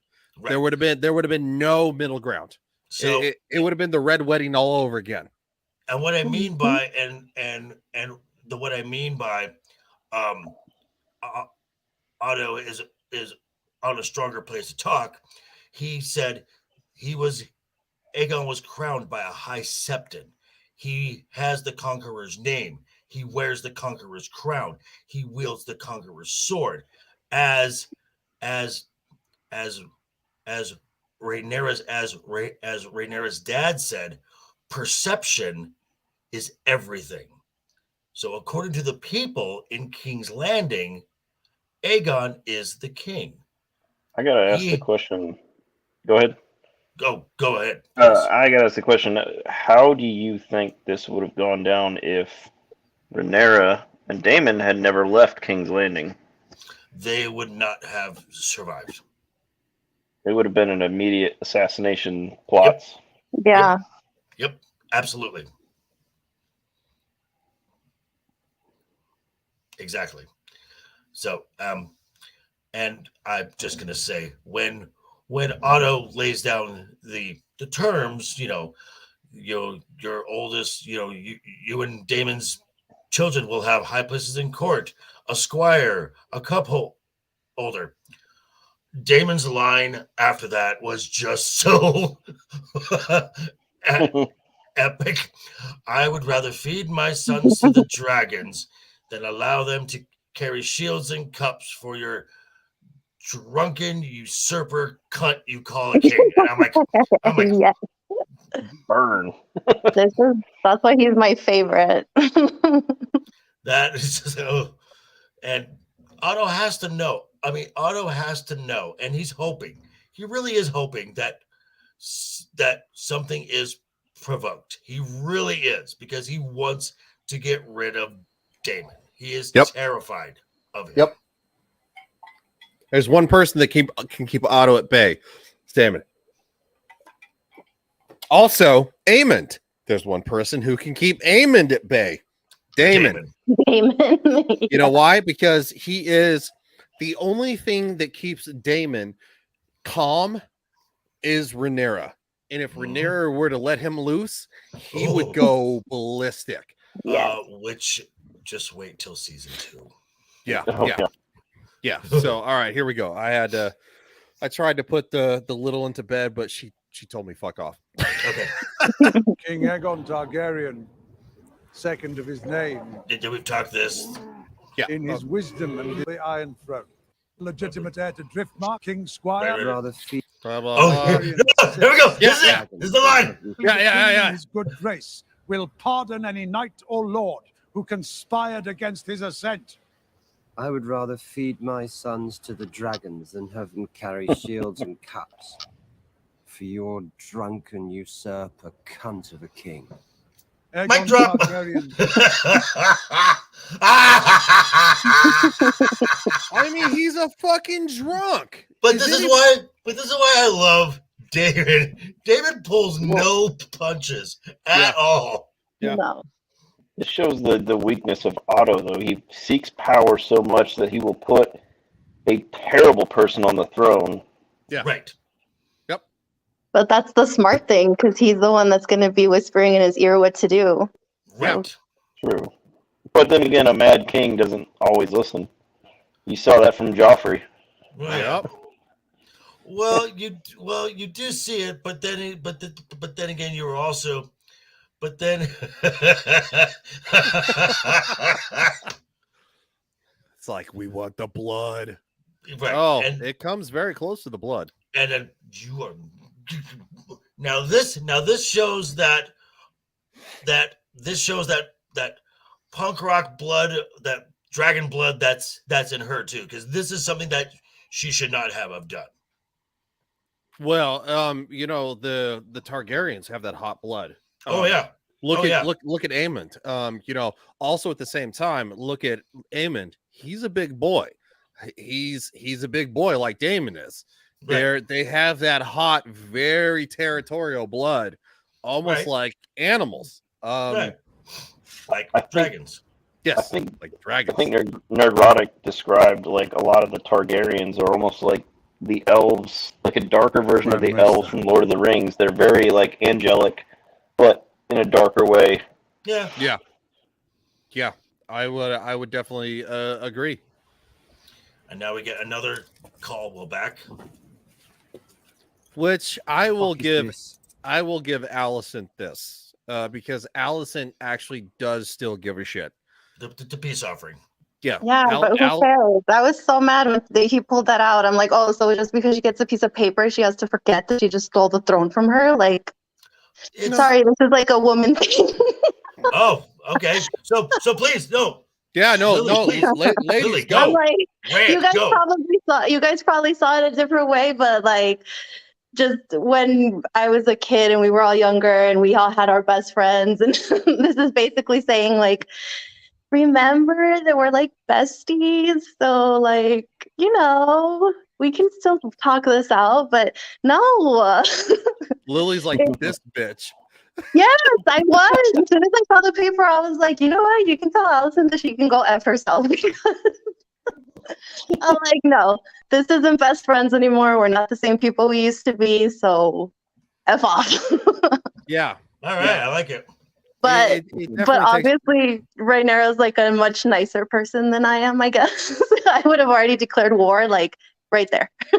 Okay, and then Damon even goes a little further.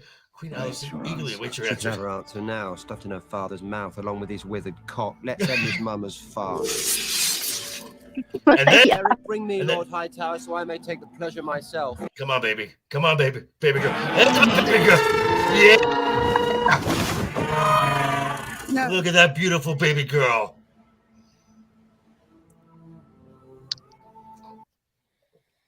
I think that shows the connection with her and her dragon, that she was frustrated at the moment and the dragon felt it. Mhm. Oh yeah. Yeah, Mhm. 1000%. Yeah. It also shows Damon's restraint. However, it also shows that Damon's frustration. Five Dust Mhm. says Rhaenyra's going to be out for Allison's blood. That's I- six, Yeah. Lots gonna happen. man. Basically, Rhaenyra says you'll have my answer in the morning. Do. Right. Ash Yeah. and bone. Okay. Yeah. Blah, blah, blah, blah. Moving on. Moving to Oh, this oh, part. okay. Now this is where this is kind of where Damon pops off because he's frustrated. He has the high tower. He has the one he wants, the one he's been after on his doorstep. He wants to take him out, and he doesn't understand why why the restraint. And Yep. he pops off. He pops off, and then Rhaenyra clears the room and basically says, "Dude, stay in your lane." Yeah. And throne without putting Otto Hightower's head on a spike, would you? Are you not angry? Well, I should declare war because I'm angry. No, because it's your duty as queen to crush rebellion. You know my oath reaches beyond our personal ambitions. Okay, this is where this is the folks where the Twitter folks got a little triggered. Just It's- saying. It's because Daemon was not trusted with said information that Rhaenyra now tells him about what Viserys told her. Right. And then but but then again, Damon also never bought into this stuff. No, and he's also angry at the fact that she does. Right. So Because Well, that's why because he was always angry at his brother, because his brother was Because- always talking about this stuff. his father because her father is like Alicent's daughter, a dragon dreamer. yes, This shows Damon's frustration with his brother. He's Yes. taking it out on her in this scene because she Yes. is acting more like his brother than he would like. Right. but obviously also later on you see the fact of where he recoils what he has done because he realizes that what he did was wrong, and so it Mm. no, he does recoil a bit. Trust me. Oh, he recoils a bit, but I don't think in his mind he thinks he's wrong. Not at all. I don't think he's wrong about the premise. I think he feels like he feels bad about how he overreacted. Does that make sense? So his thought process is right. His execution was wrong. What was wrong? Yes, because Damon Maybe. actually does love his brother. No, Damon very much loves Rhaenyra. Right. Like because Right. she's actually made him a better man for it, and vice versa. You can see that in the raising of the children. Right. But this is both still Targaryen blood. It's starting to boil. It's starting to boil. Yeah. It's starting to boil. It's starting to boil. it's got fire. Yeah, trust me, it's got fire. I understand that. A song of ice and fire. Hey, crazy. Yeah. He's like, huh? What? The coming war What are you against the talking darkness in the north, the conqueror's dream. Oh, Sarah shared it with me when he named to me. you're buying this crap. And he's like, oh, damn it. I had to hear this all the time. Now He's acting out on her the way he couldn't with his brother. well, yeah. Because he did on his brother passive aggressively. He never actually yeah. he actually, when his brother had when Viserys had the knife to his throat saying, yeah, she's your your niece. What are you doing? Like going, he was actually almost begging for him to like slit his throat. Well, he also said just wed her to me, because that it didn't stop the Conqueror from taking a second wife, and then Which was his legit sister. right, Yeah. which then Sarah says, you are no conqueror. My brother was a slave to his own Right. support. He was. Okay. And again, and this goes back. Don't need to pause. Just keep going. No, This goes- I just want to pause it just for YouTube reasons. This goes back to in episode 2. No, I'm sorry. Episode 3, where they have the hunt and they talk about that white hart, and the king is really excited because that's a sign. That's a sign from the gods. He's very excited about this. And when it's just a regular stag, he's kind of disappointed. Yep, you are 1000% right. Also, at the same time, Damon did have a point in the end. Yes, he absolutely did. He really did. He does have a point. I'm like I said, nobody's celebrating his execution, like going No. grabbing Rhaenyra by the throat. Also, at the same time, though, he was never going to do it. It's not like he was going to kill her. He was frustrated because he's like going, not you two. Do not get sucked up into this. The one thing that he feels like it killed his brother. Right. The apathy. It's the apathy. Anything to make his feckless reign appear to have purpose. Dreams did make us Dreams didn't kings. make us kings. Dragons did. Dragons did. He's not wrong. No, he's not wrong.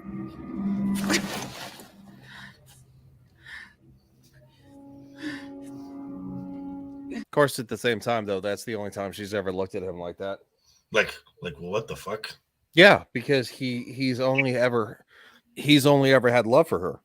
Well, there was the time he left her in the brothel. Just Yeah, because he didn't want to take her innocence. No, it's because he couldn't get it up. That's why.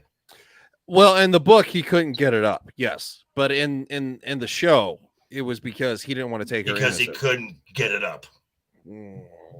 I don't think he has. Well, I guess forcing yourself on your knees, would you really be able to get it up? I don't know. And- I've never been there. So. And that was established in episode 1 when he's with his favorite, and he has to stop midway, and he's like, This is no Joker is right. Okay, that's fair. That's fair. I gosh darn it with the phone. All right, so yeah, moving forward. Basically, and the sea snake. The sea snake is back, yes. which is a good thing. Mhm. I've had men whipped for falling asleep on their watch. That's right, bitch. Wake up! I'm just kidding. Corliss, glad you're back. Glad you're back, I buddy. almost needed you. I really like this actor too. I do too.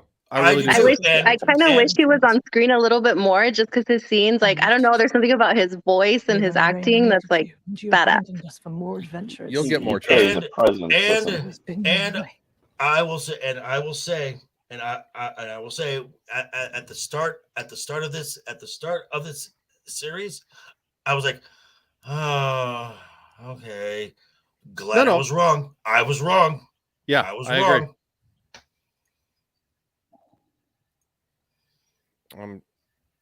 Okay, so we got this and we can go right back. We can kind of jump into where he appears in the council. Then, Yes. Well, So- there is a little bit of a nugget. yeah, it's. I mean, she basically explains He's that. holding the realm together. at Right. present. Okay. Yes. Mhm. This is actually something that's significant because she's the But- only one who doesn't want to go to war. Right. Every man standing but around the we- painted but table urges it. We also said, but this gets reiterated in the very next scene. So it doesn't need to be. So we can kind of. There we go. All right, Susan, take it easy.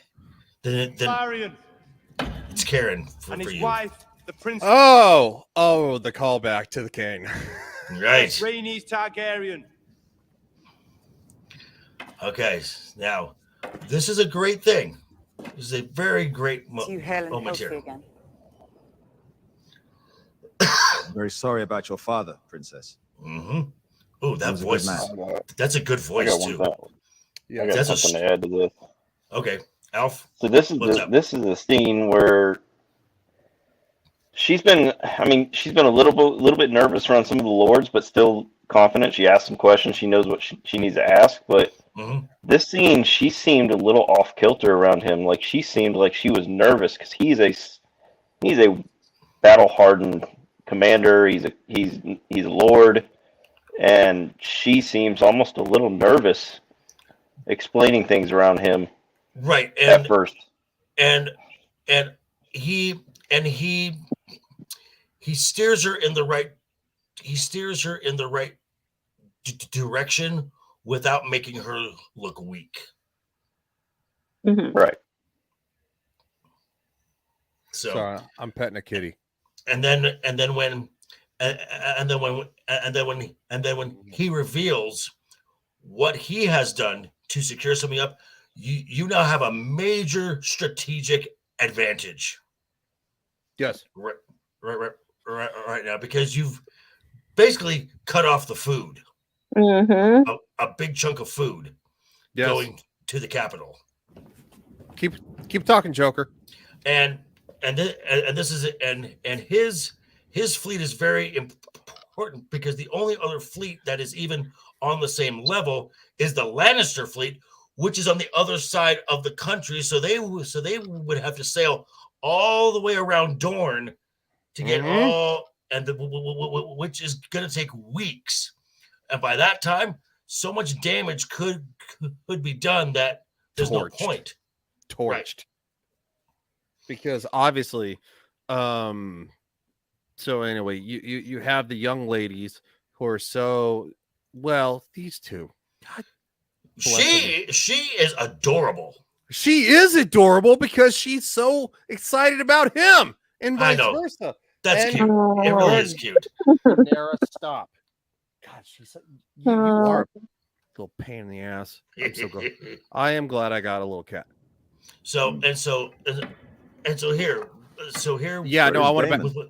So No other concerns which demanded the prince's attention. So yes, with what the sea snake has done. So you have the narrow sea cut off. With Daemon going to the Riverlands, you've now cut off that access point. You get your declared allies. You get the Starks, yes, and you get the Starks and the Arryns. You got the north and the east cut off. You basically put the entire capital into a very small corner to where you basically got Casterly Rock and House Tyrell. That's it, because as of now, Dorne is not a part of the Seven Kingdoms. No.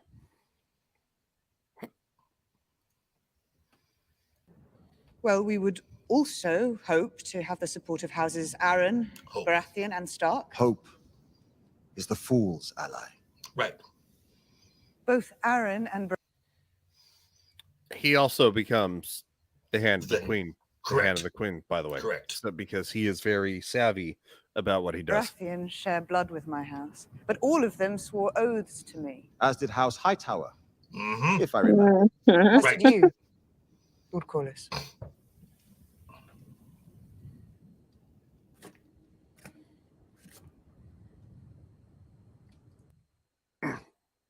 Just taking a smidgen of break.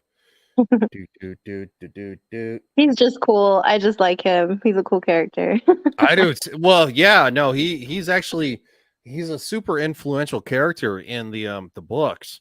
They did tone him down a little bit for this, but yeah, no, he's a great character. But I will say that this character has grown on me. Your No, father's realm I would agree. was one of justice Right, and and honor. honor. This high tower treason cannot stand. Our houses are bound by common blood and And now common cause. Right, very much so. This high tower treason cannot stand. Bang, and this is where I'm gonna be a little mad at Rhaenys again. I'm gonna be a little mad at her because they know that because after they say, send ravens to these houses, and someone says, You have the full support of our fleet and house. You go, my buddy. You're great. That was a game changer. Well, and then after how he shows the tactical advantage they have. Now, what they should have done, and I guess I'll wait until it gets said, and then I'll voice my You honor me, Lord Corlys. opinion here. We can start playing that Fire and Blood in the background. Yeah, I'm just saying. Easy, Lenny. What was the other Valerian's name again? Vaemond. Yeah, it was Vaemond. It was Corlys Valerian and Vaemond Valerian, who was his brother, who was Leroy. very, very hungry for Who got Leroy. Yeah. But, as I said to my bannermen, Right, there we go. I made a promise to my father to hold the realm strong and united. Okay, so this is her. If war's first stroke is to fall, it will not be by my hand. Bang. Okay, so let them make the first move, basically. woman. God, this cat is everywhere. Taking caution does not mean standing fast. I wish to know who my allies are Okay, good. before I send them to war. Very good as well. Okay, that's fine. Okay, no problems there. Consequence of my Oh, this is. demise. I was getting Necessity. chills during this. I was getting so. Oh, the chills were.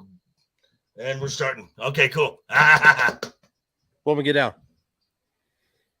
Is that we now control them. Yep. I took he care learned- to fully garrison the territory this time. They A learned total from blockade of the shipping lanes their will be mistake. in place in days, if not already. The The narrow sea is Triarchy yours. have been routed. The narrow sea is ours. Boom. That is so huge. So huge. This is also huge. No, it's not. It's not. It's stupid. It's stupid. It's And not stupid. I'll explain why. Okay, well, you and I are probably going to disagree, but I'll let you Got it go first. myself. Well, I'll be right, and that's fine. Because Sure. okay, because We fight back and forth like children. She's being smart about this. Yeah, Okay, no, she is being smart. now one of the houses they're going to go to is Baratheon. Yes. Rhaenys is half Baratheon. Yes, she is. You send her under the auspice of an envoy and a woman. The event that transpired at Storm's End does not happen. Doesn't necessarily mean it doesn't happen. It does not happen. It does not happen. Our panelists. Horny Alf is muted again. Uh-oh. Damn it, Alf. Just kidding. Yeah, I'm back. I had to put myself in bed. No, you're good. I'm fucking with you, dude. So what do you guys think about this situation? Do you think it was best to, the fact that Rhaenys, who obviously she does, and JV is very right, she is of House Baratheon. She should have probably went to Storm's End instead of Lucerys. You don't send princes. You don't send children, by the way. Yeah, 'cause they're children. Oh, First yeah. of all, children. But at the same time, though, I wanted to add to this. Like, Go this ahead, is Jude. one of the biggest mistakes in this whole episode she made was sending her children. Right. Yeah. Okay. It shows. And yeah. It shows. It shows how naive she is Mm-hmm. in this, and she grows up really quick because she thinks that we just go remind these lords your house was pledged to me, and that Yeah. I covers think it. Well, she also didn't think that the Greens. She didn't think about the Greens having additional time Correct. on their hands before they found out, and Correct. knew that she didn't know they were already making moves ahead of them. So it made sense to send Jace to the Winterfell because Lord Stark there and Jace are around the same age. That makes sense. They can hang out, they can bond, they can drink, that they can hang out. That's fine. Sending Lucerys to Storm's End, I mean, it made sense from a tactical standpoint because it's the shortest flight, and because of her naivete, she thought this was the easiest. And I think she could also have been thinking that he has the smallest dragon and it's the shortest flight, that maybe it would have been better suited for him. But right now they could have set.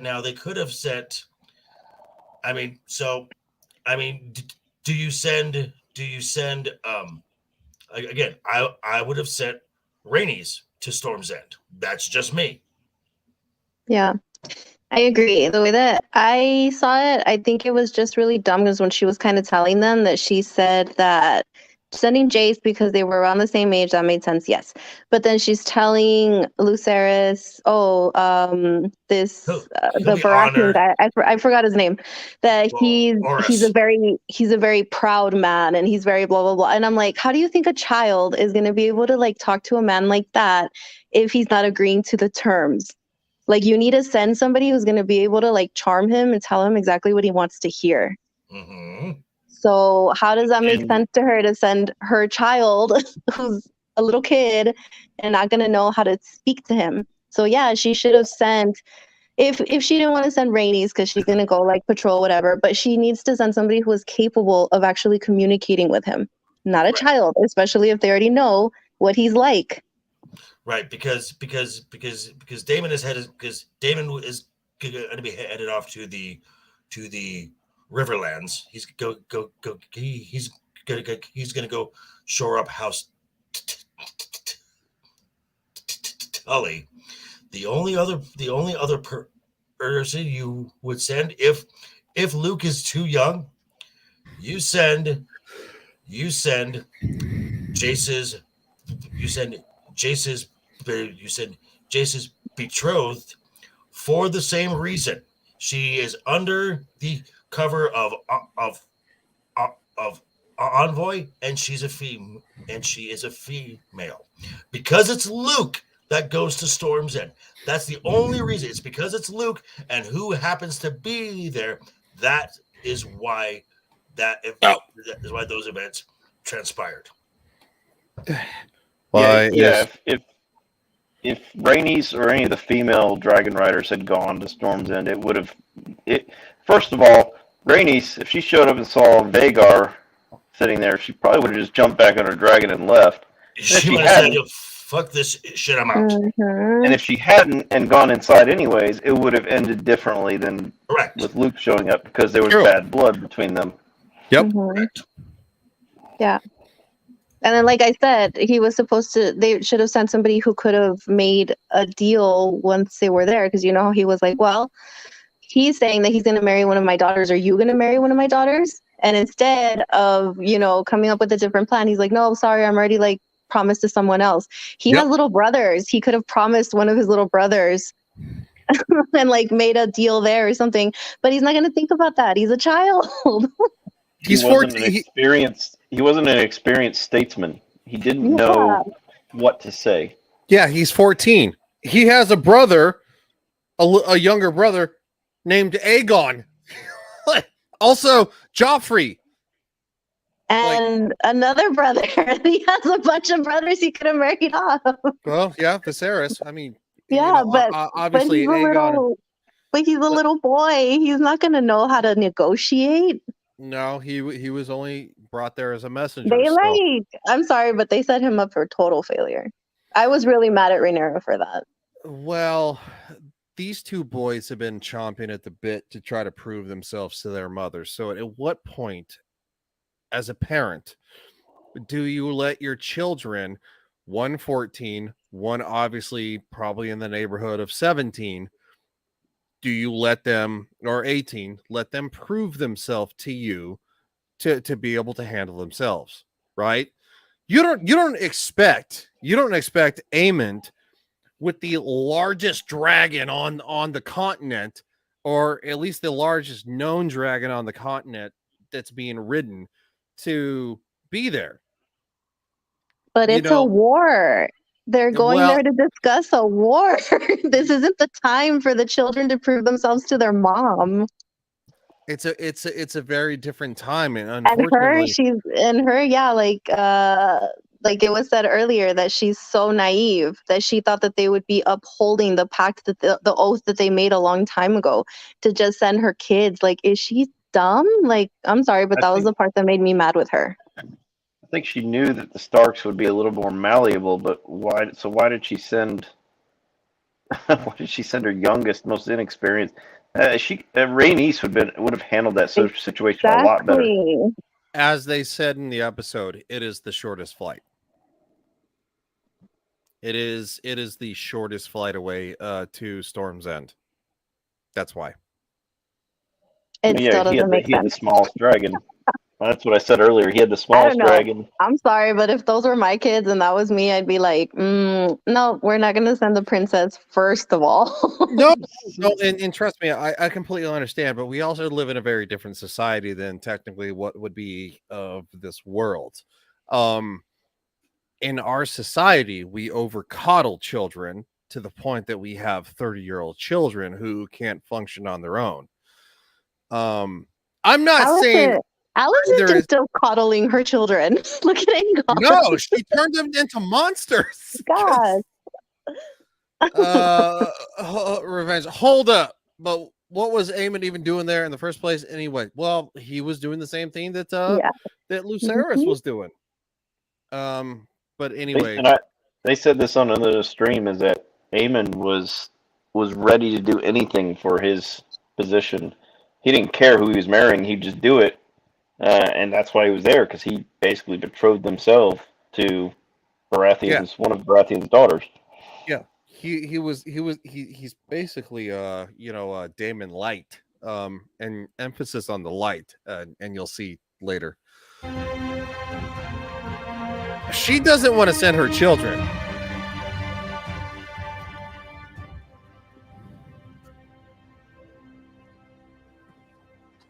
That's a mother who doesn't want to send her children. And she was very hesitant at first.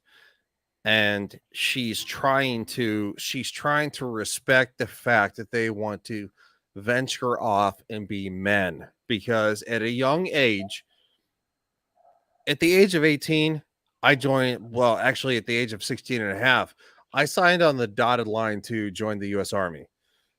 I didn't, because of my job, I couldn't actually enlist until I was 18.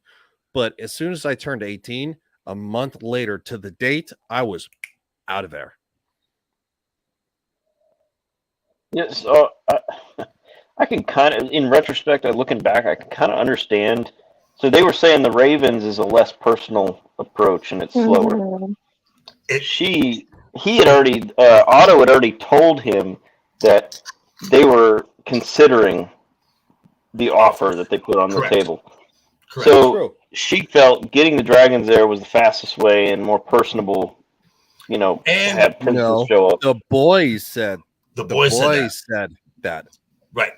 And because dragons also send the message. It sends the message subconsciously of force. Those two boys wanted to do something important for their mother. Well, Jace did. Jace really did. Well, and Lucerys both. Well, yeah. Because they of course, Jace obviously volunteered. And of course, Lucerys also at the same time, she was like, okay, she's like, you want to help? This is the shortest flight. Right. It's there and back. You'll be okay. Because of the conversation that they had at the very, very beginning of the show. Yes. That's like he felt like he needed to do that, but he doesn't want to do it. And that's what pisses me off about this whole situation that happens to him, is because he doesn't want to partake in any of this. Right. And that's why he feels pressured, like, okay, well, my brother's going to do it. Now I have to do something for my mom too, because it's a duty. Right. Right. It's a very different. It's a very different world. And then, as the dragons all fly away, we get that beautiful theme. The beautiful theme of Fire and Blood. Which should be the theme of the show. Where's the mute button? Okay, there it is. I'm kidding. I saw it on the last episode of FNT. It sparked in my mind. So here we go. It's been said that as Targaryens, we are closer to gods than to men. Mm-hmm. The Iron Throne puts us a touch closer, perhaps. Mm-hmm. That is a super callback to Hold On This. That's right. We're not only it goes back to episode 1 when Viserys is talking to Rhaenyra when he asks, "What are you talking about?" I'm just kidding. Then when you see the dragons, what do you see?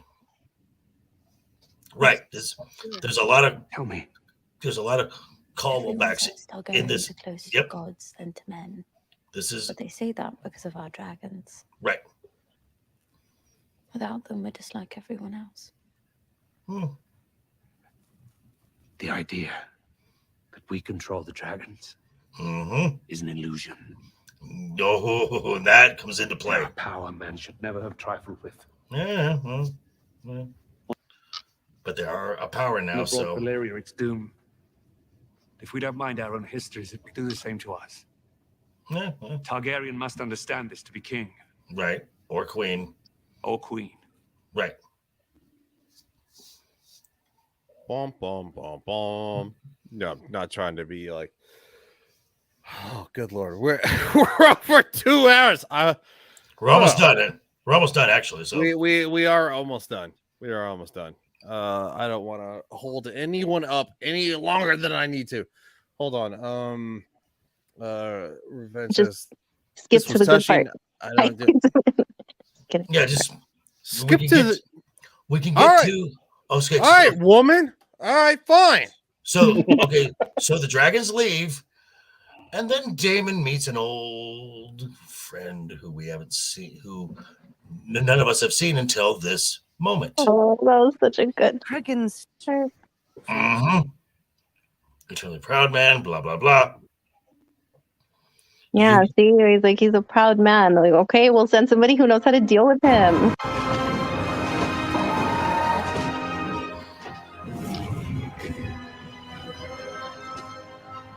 All those dragons are so beautiful. Oh my god. But that's a baby. That's I want all Arax. of them. I want all of them. That's Arax. Oh. And then, as Damon's singing in Old Valerian, he's singing, because this is gonna hopefully calm. He's just moving around. Hey, what's up? No one's here to harm anybody. I'm just here, just hanging out. What's going on, guys? What's up? What's up? What's up? I was curious in this scene because I've never read the books. Is that song kind of a way of subduing the dragons? It's just the language that it's the language that the dragons understand. It's High Valerian, right? Which the Targaryens, use as words. Uses communication. The old Valyrian language is the language of their land, of the dragons and of their land, Right, which of the Dragon Lords, which was actually destroyed by the Doom. Yeah, due to what Viserys said. And then this beautiful baby boy. Well, he's not a baby. He's about 100. He's like 160 years old. Yeah, he's the size of Vhagar. A little smaller, but yeah, by much comparable. He's comparable, and he's like, hey, what's up? Hey, what's up? Hey, I'm gonna put down the torch. It's a soothing. Yeah, it's just, hey, buddy. Hey, Yeah, buddy. that's what I was wondering if this song is like an ancient song they used to coax the dragons. Yeah, no, I don't think there's any the reference to any specific song. It's probably he's just probably approaching it like non-threatening. Like hey, yeah. Like, hey, buddy, how are you? Like, I'm here to sing you a very soothing and non-threatening song, so you know that I'm not gonna hurt you. Right. I'm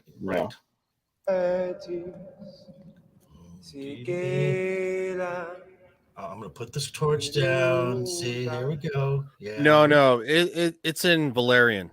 Right. Hmm? Right. No, that's actually a song in Valerian. Okay. But what Alf was asking is the song specific for calming down the dragons, and I just said I don't know that any reference was made to this specific song. Pop boys. Yes, no, there are actual references to well, no, not in this. Okay, hold on. I'm so off. Yes. Herding cats. They're herding cats again. Herding cats. Pepper. So no, there are actual folk songs to Right. calm And the this animals.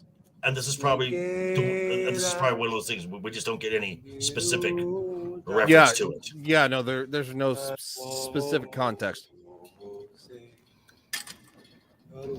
Hey, buddy. Hi, buddy. How are you? Hi. Hey. Hi. Hi there. I'm just not here. I'm not going to hurt you. I'm not.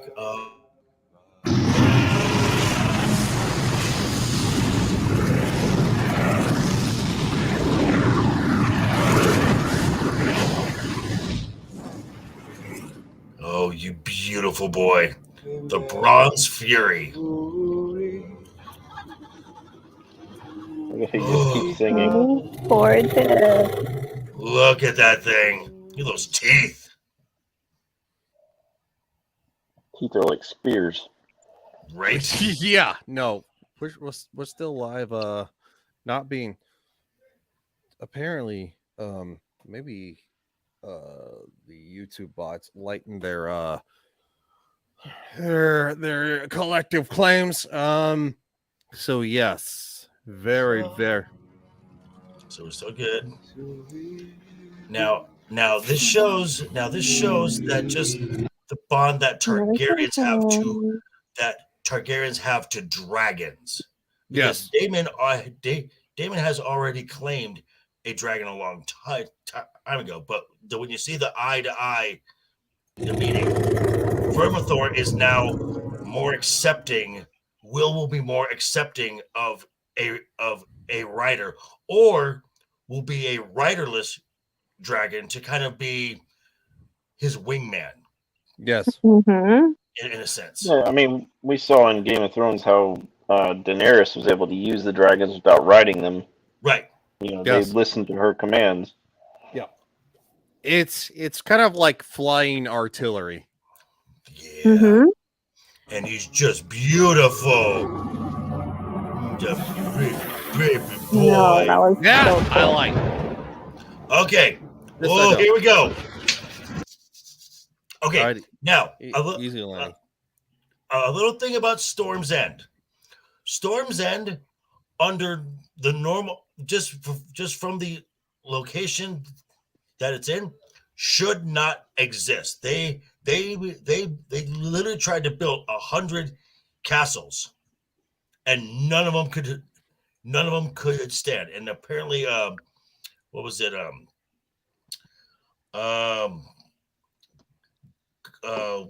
What's his name? Last name is Greenhand, and Bran the Builder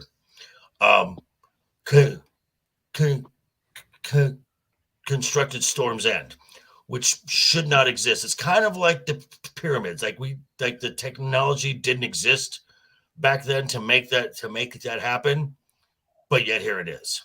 They were talking about that on their Roddick stream. They were saying that even the theory is that Bran the Builder built it, but they're like, well, how? You know, and they were thinking like maybe it was an ancient civilization that built all these different things all over Westeros that are like, how did they build that kind of thing?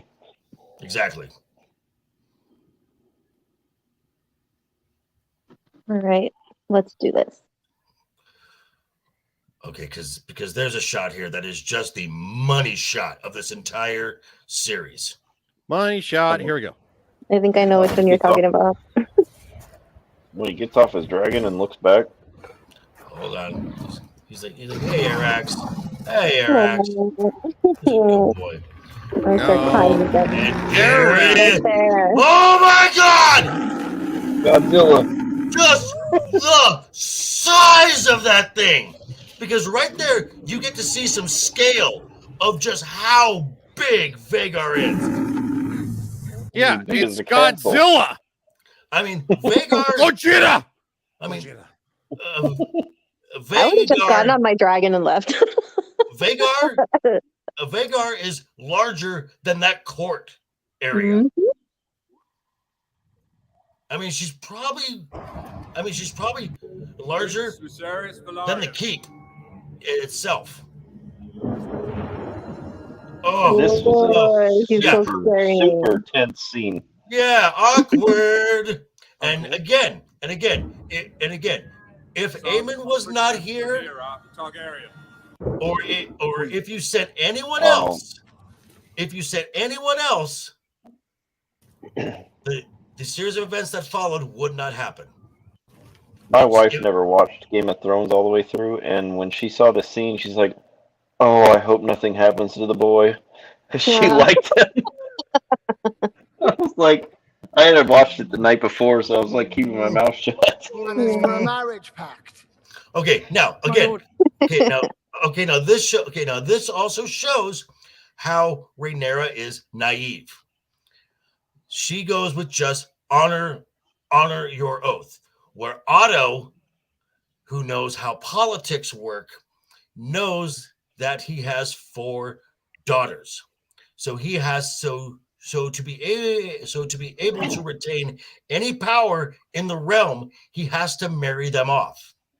So I got to add to that. I got to rebuttal that a little bit because, and nothing against what you were saying, but just 2 episodes before, in episode 8, she was wheeling and dealing with Rhaenyra. I'm trying to remember the names. I got all the names right, but Rhaenyra's Rhaenys.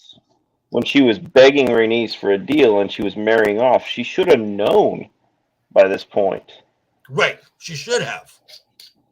But she was counting on the honor of honoring the oath. I think that's why she didn't think that she needed to. Needed to have a plan like that. She's just naive. She's like, no, they swore an oath to me a long time ago. They're gonna go ahead and do it. Right, and this is where she's kind of, where Otto has outplayed her. Mm-hmm. Otto knows how the politics game works. Yeah, because go ahead.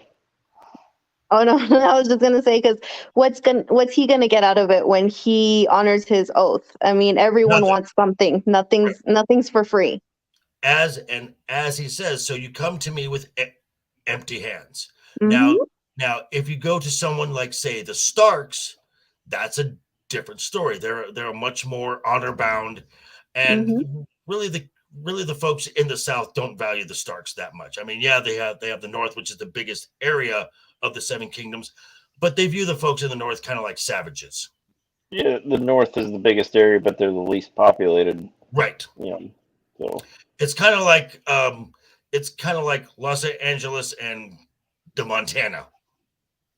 Yeah. That's a good. Yeah. I'm just saying. So, okay, so if you weren't crapping your pants when you saw Vhagar, which if you see Vhagar, you know who's here. Yeah. Mm-hmm. So you walk into the hall and there he is. Are you crapping your pants even more? Well, that shows how much Luke was. He was.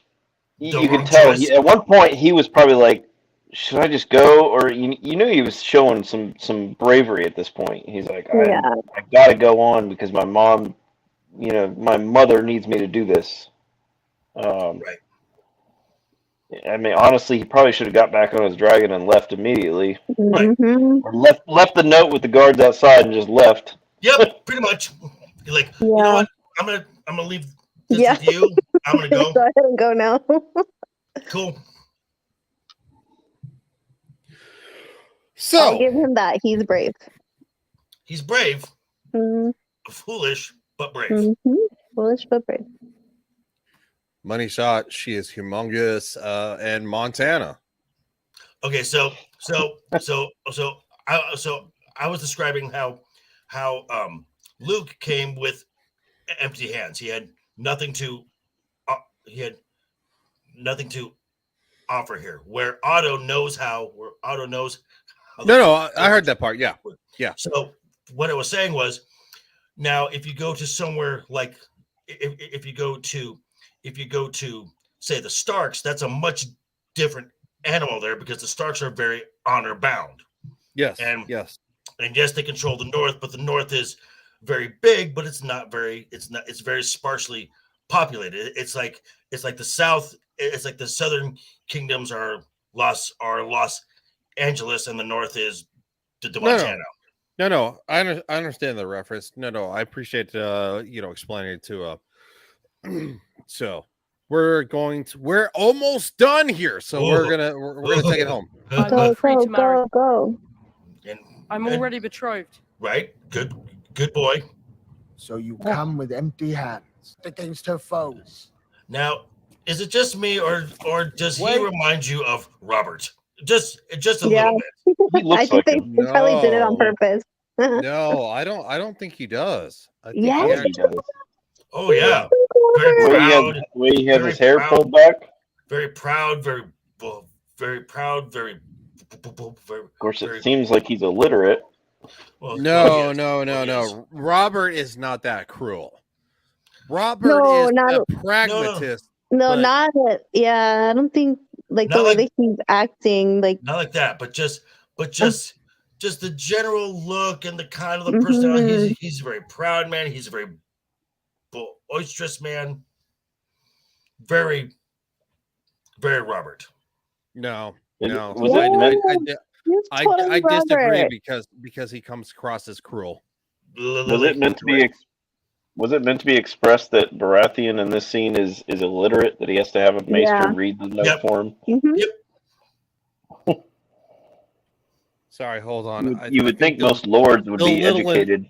Unplug the computer. That's fine.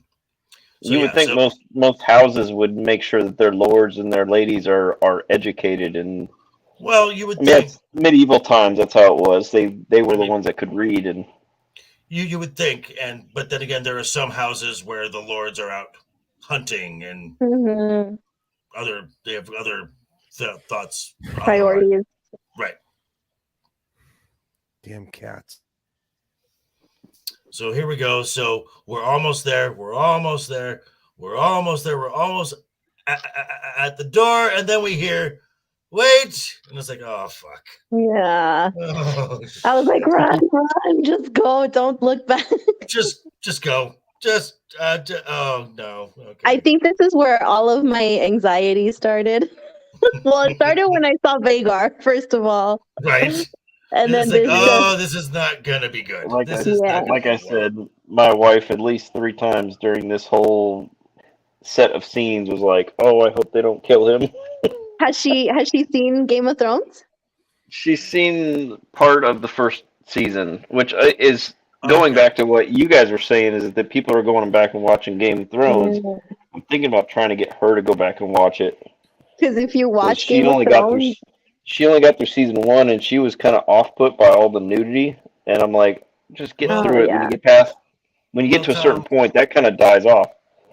yeah, I'm kind of glad they cut a lot of it out of here. It was unnecessary. And Tom, that's fine. You're allowed to be wrong. And then, I was gonna say that I asked that question because if you watch Game of Thrones and like I've read some of the books, it's just the way that George writes that he kind of sets you up like that. Right. He puts you in a very stressful situation. Set up. Yeah, he puts you in a very stressful situation, and then he kind of alleviates all of that. So you're like, oh, okay, that didn't turn out as bad as I thought. And then boom. Yeah. And again, Lord Strong. And another thing that George does in his writing, he sets it up and builds it and builds it and builds it and builds it and builds it and builds it, and then he doesn't let you down when it pays off. And another thing that George is great at is dialogue. This show has amazing dialogue. Yeah, but this show takes the book to a whole new height. Right, which George has now said the show is canon. Yes, which is awesome. And Tom, that's fine. Did you really think you're allowed to sub our shows? That's No. Tom, he's a friend here. From Friday Night's Royal Rumble. I never liked the Game of Thrones either. It's just not my thing, really. And I love also, Tom. and then Game of Chat and Mouse Hat. Yeah. Oh, that's a big cat and a very small mouse. Tom reviews different shows than what we Right. do here, so it's not a big deal. But Yeah, people like different things. Right. Yeah. Absolutely. And that's And what that's it's all completely about. fine. And that's But you could completely just fly fine. about the realm, trying to steal my brother's throne at no cost. Okay, so I will not what do you fight. say? I came as a messenger, not a warrior. So that Okay, right there. There you go. So that right there. And now, when Aemon says, "Fly around the realm, trying to take my brother's throne at no cost," Aemon came as a pawn. Okay, you have daughters. I will wed one and join our houses. Now you're locked into us. So he's mocking him, and he continues to mock him. And this is just what Aemon is. Aemon is a schoolyard. He's a schoolyard punk. He's just Yeah. And I don't think that Aemon necessarily thinks that I don't think he believes the bullshit. I think he knows what he is. He is the exactly. He's the Aemon family knows- crazy. Yeah. Aemon knows his part. He He's knows the his sword. part. He's He's the willing to plug. Yeah, he's willing to plug it and marry wherever if it means, He's getting the family tip where of it the needs to be. sword. Right. He knows it. Whereas his mom is the shield of Aegon, he is the sword. Come here, puppers. Calm between the kitties. Rhaenyra, this is Piper. Rhaenyra, Cat dynamics. Yeah. Look at him. This next the reveal that was so cool. Oh no! And okay, even the way Aemon stands. Oh no, those two are gonna be fine. Okay, so we're gonna play it. I just want to Even because the way Aemon stands Fight is would be very with the much challenge. like it. Yeah, he's not wrong. I love it. Oh, You should have put out your eye. okay. Oh, that's beautiful. So again, how nuts are you to take a sapphire and just jam it into your eye Jam socket? it into your eye socket. That is crazy. But it has an effect, though. And it is true. It is true. Aemon looks like an anime villain. Absolutely. And the chin. I think I said this. I think I said this last time I was on stream with y'all, and Nerdrotic has said this, but he looks like he could play the Joker with that chin. Well, I'm just saying there's only one person who can do that, and that would be moi. I mean, he may have the look, but I'll be doing that voice for damn sure. He's got the Joker chin. Oh, that's. I mean, you could cut diamonds with that chin. That is. Oh, Look at that them is. babies. That is like from granite. That is. Like if Luke wasn't scared of him before. Oh, he's scared now. Oh, I am shitting my pants. He's a psycho. He's a machine, is what he is. He's just an absolute killing machine.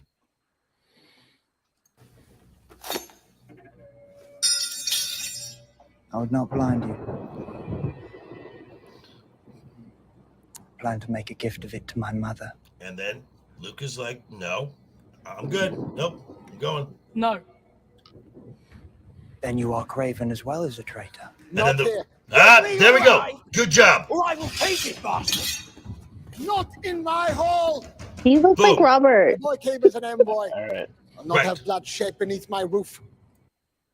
I gotta add to this. I heard in the books it was different. Like the Lord there was like, not in my house. Oh, you can do it in the yard though. Right. Exactly. You can take this outside, but not in here. Calm down. Now, which Calm down. which now that this show is the this show is the canon. I like this more, where the Lord is like, you know what? Yeah. He came as an envoy. Guards, take him to his escort him to his dragon now safely. This will not happen. Of course, Well, he see, can't that shows guard you him that once he leaves. that shows you that he's not cruel. If he was cruel, he would have just let them fight right there, and he wouldn't have cared. But he does have some kind of honor that he's like, hey, he came as a messenger. You're not going to do this here. I'm not going to allow it. He can guard him to his dragon, but as soon as he leaves, he can't. Right. Then it's verify his safety. Right. But as long as you are on the grounds of my home, no harm will come to you. So past that, I can't guarantee anything. Rhaenyra, calm down. Sorry, I'm mitigating kitties right now.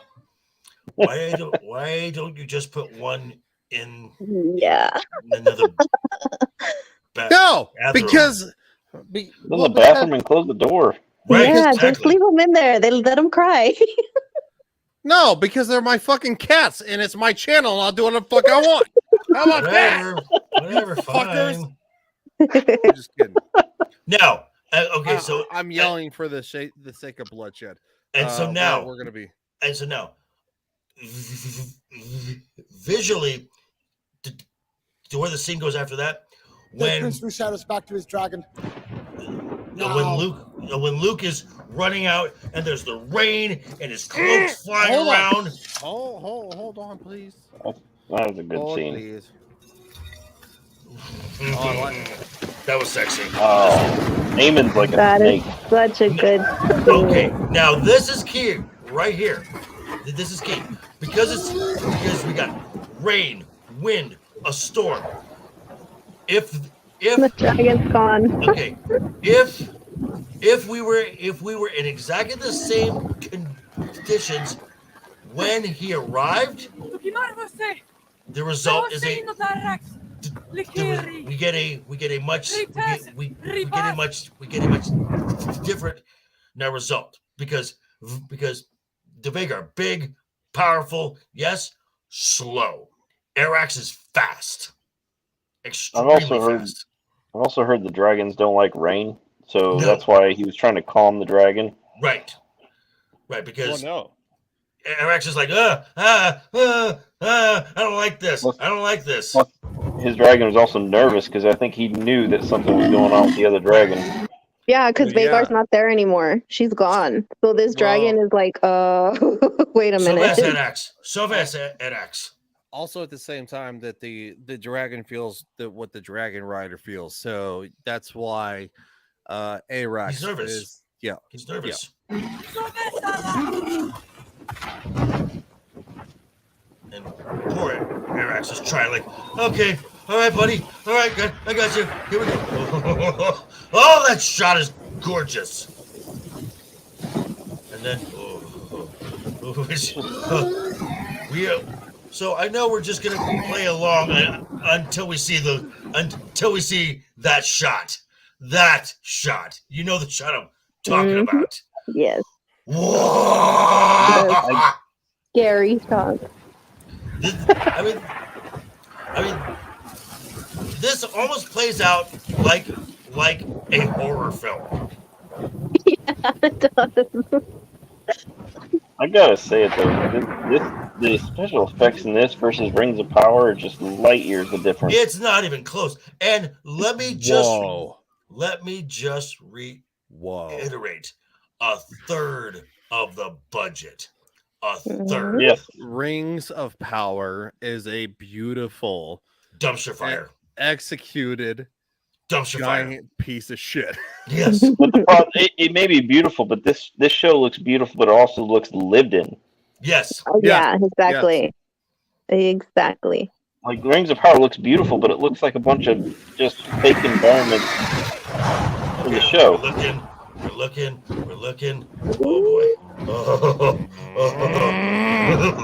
Oh boy. There it is. But he didn't see it. No, it's above him. Oh, I have watched a few the reaction channels, and everyone is just like, "Oh, we got dear." hit. We got clipped. We got clipped. Sorry. Oh, dang it. Oh, the one time we got clipped. Hold on. I'm just gonna say we're still here. That was terrifying. And that, you know what? From this episode, all the tension I felt, I never felt a second of tension like that in Rings of Power. Not even close. Not even I close. was bored the entire time. Okay. And frustrated because it was how they just butchered the canon. Now, another thing. So we have this show. Hold on, guys. We're still under Mark. No, I was just gonna comment in general here. So Okay. this show is a prequel. Rings of Power is a prequel. Andor is a prequel. Rings of Power and Andor are boring as hell. They try to create tension where it doesn't exist. And okay, writers, take notes. Please take notes.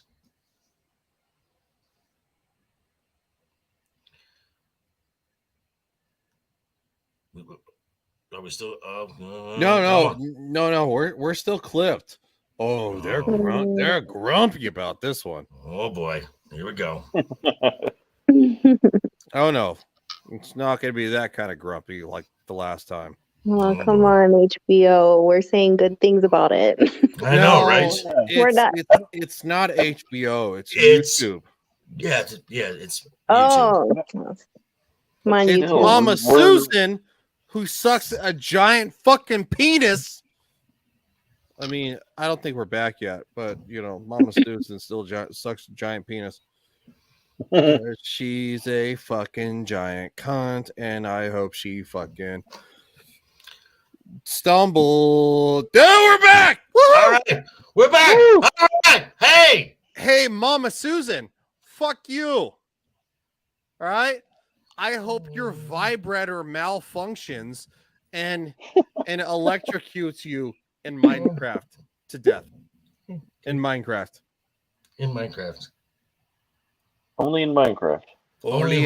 Only in the Minecraft. I think we went just a smidgen long. Okay, so this scene here, I've watched the reaction channels. Viewing this, almost everyone is like, "Oh dear God." That's a big dragon. I peed my shorts. I don't know mean, about you. So Arax hatched about the same time as Luke did. So Arax is about 15, 14 years old. Vagar is 181 years old. She's a big girl.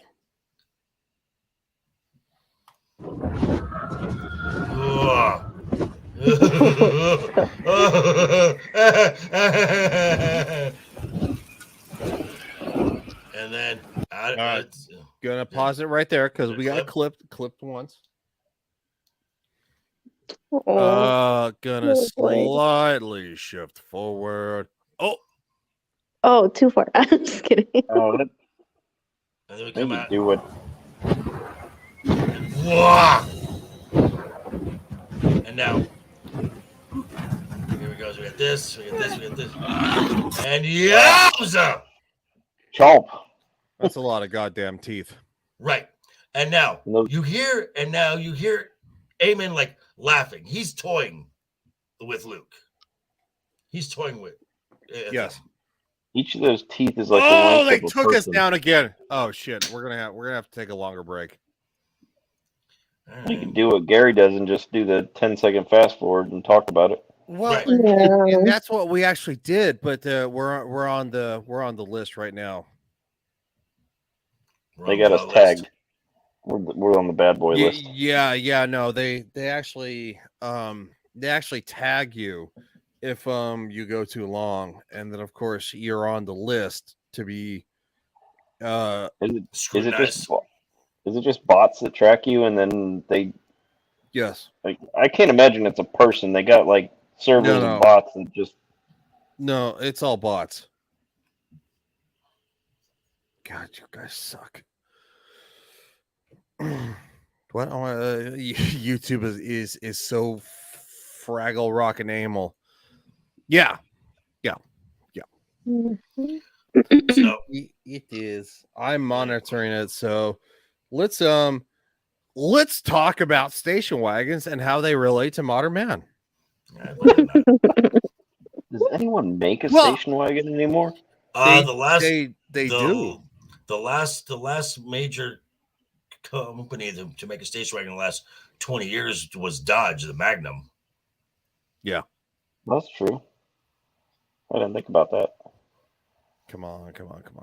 Give me my stream back. Does Volkswagen still make a station wagon? They made one for a long time. I think Volkswagen makes the Passats and that's it. I think the SUVs in the 90s took over the role of the station wagon. Definitely. We're back. Okay. Okay, so last time what I did to avoid claims is that I actually streamed on 3 of my channels instead of just the one. So going forward, we're gonna do that again. Well, I guess almost done. I guess we're almost done. Yeah. So we got like. I mean, we really don't have.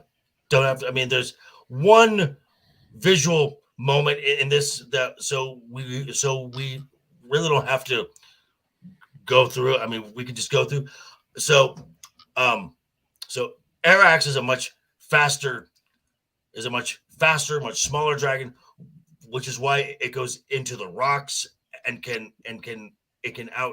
outfly Vague. It can outfly Vagar. That advantage is kind of held at bay because of the storm. Yes. Where this is where Vagar's mass actually helps her out because she's not so easily moved. Mm-hmm. And honestly, at this point, I think he had a chance to get away from Amon, but he decided to go on the offense. No, because he had disappeared. He didn't.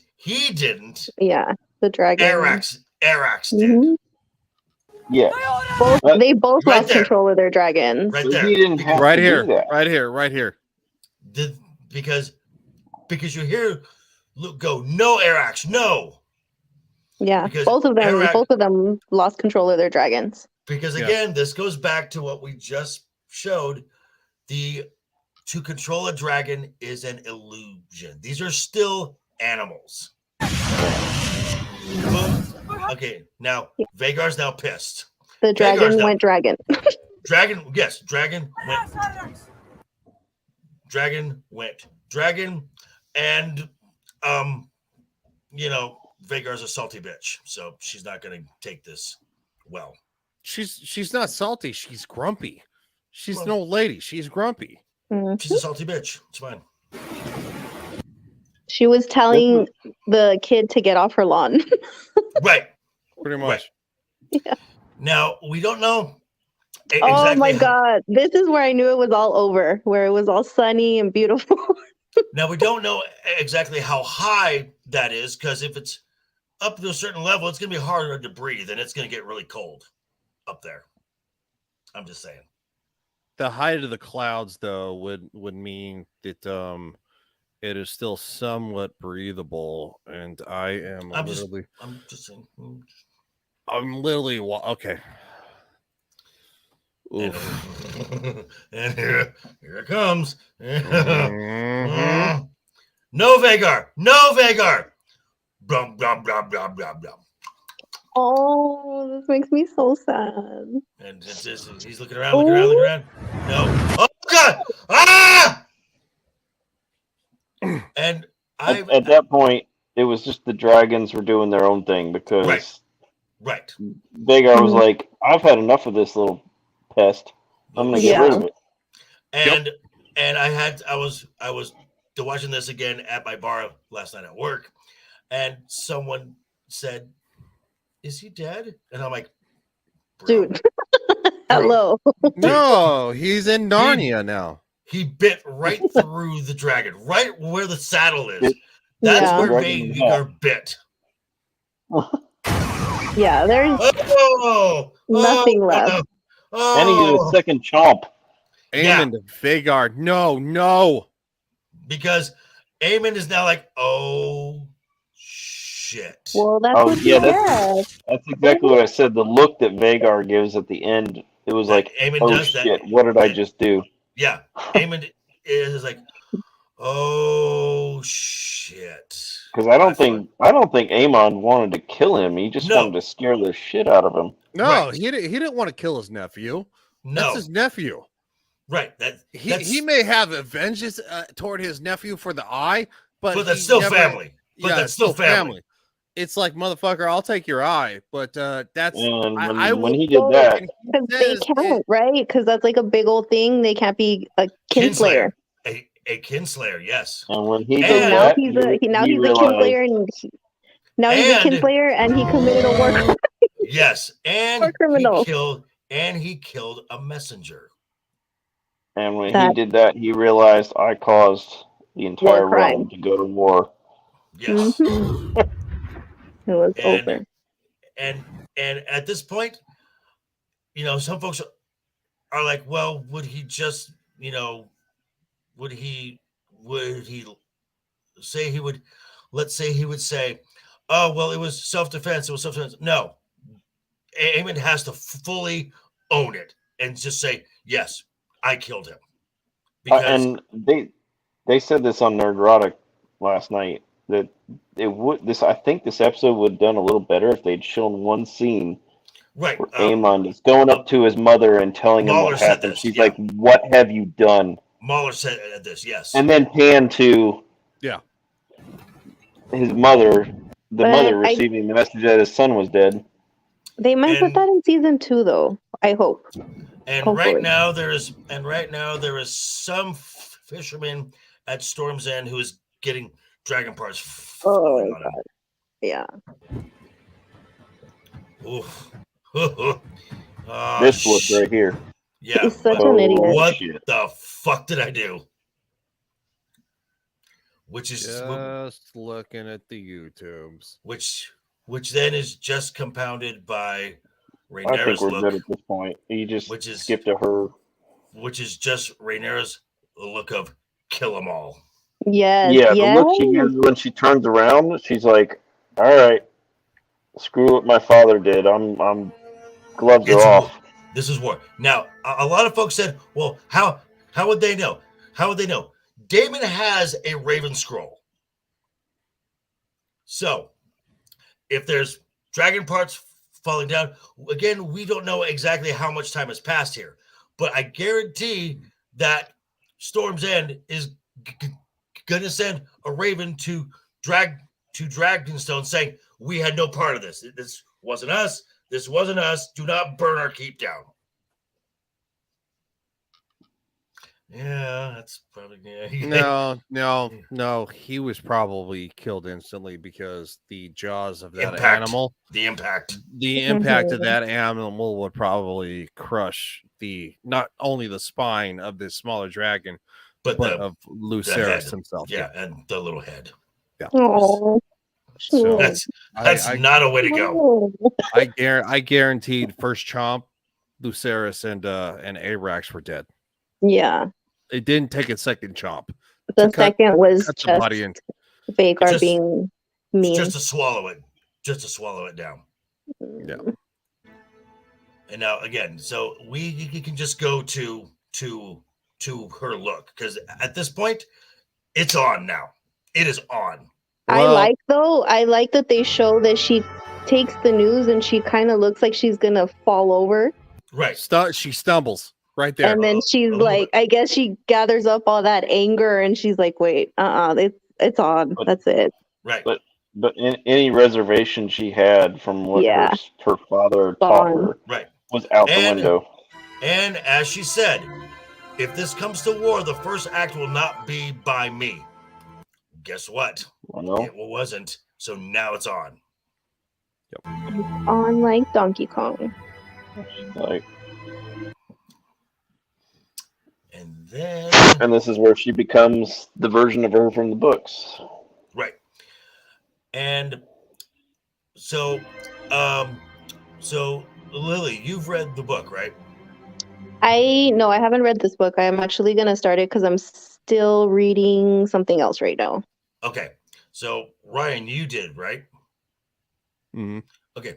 So the very next casualty, we got a foreshadow. No, don't tell me. I don't want to know. Well, there was a foreshadow in episode 4. The very last image of episode 4. I'll say this: I'm not going to take those things too necessarily to heart, because obviously there might be a little bit of a reworking. Not saying they're going to change everything completely, but yes, there is foreshadowing. But they've changed. There has been a lot of foreshadowing. Yes. Oh, that's it. Kill them all. That's the look. That's the look of a mother who's like, I'm fucking done with all. That's Mama Bear. That's a Burn Mama Bear. it all down. Burn them all. Burn them all. Exactly. So, and I'm here for it. We're gonna take it out. Joker, what you got coming up? Wednesday, I will be doing my full review of the newest the Warner Brothers DC film Black Adam. You can catch me here Friday again on Legion Talk for the Royal Rumble, and Friday or Saturday I may be doing a little piece of my mind telling the people how much Hollywood sucks. A lot, by does. the way. And Horny Alf, the man who is part of the Legion of Memers, and loves to eat cats. And loves to eat cats. Yes, Legion of Memers, your favorite Mel Mackey, purveyor of memes. I appreciate you having me on. No, of course, dude. We'd love to have you. I just my schedule, with my kids. I got 5 kids, so getting them to go to bed is. I got 5 kids to feed. That's a lot of good babies, man. Good babies. But yeah, Legion of Memers. I don't have a YouTube channel. I got a full-time job outside of this, but you'll catch me doing memes on like the Real BBC, FNT, Tuesday Night Main Event. So just check me out. Cool. And 300 Mirrors, Lily. I'm just over there on Twitter, like I always say, being problematic. You're very problematic. Like, which means you're probably right. That's true. Yes, and then getting attacked by all the weirdos because apparently women can't have opinions and we get them from men. You skanky bigot. Oh wait, no, that's me. Sorry, that's what I was called recently. I want to thank. Yeah, they're not wrong. I want to thank everybody for stopping by for this House of the Dragon finale review. Obviously, a lot of stuff's been going on, so we have talked about maybe breaking down even each Game of Thrones episode. Possibly, I will talk about it with this group. I will not commit to anything. I do not expect any of them to commit to anything. If we decide to do it, it'll be a lot of fun, and it'll maintain us in the meantime for House of the Dragon. With that being said, I'm going to play Joker's favorite entrance and outro. And we'll see you guys next time. See ya. Kill it with fire.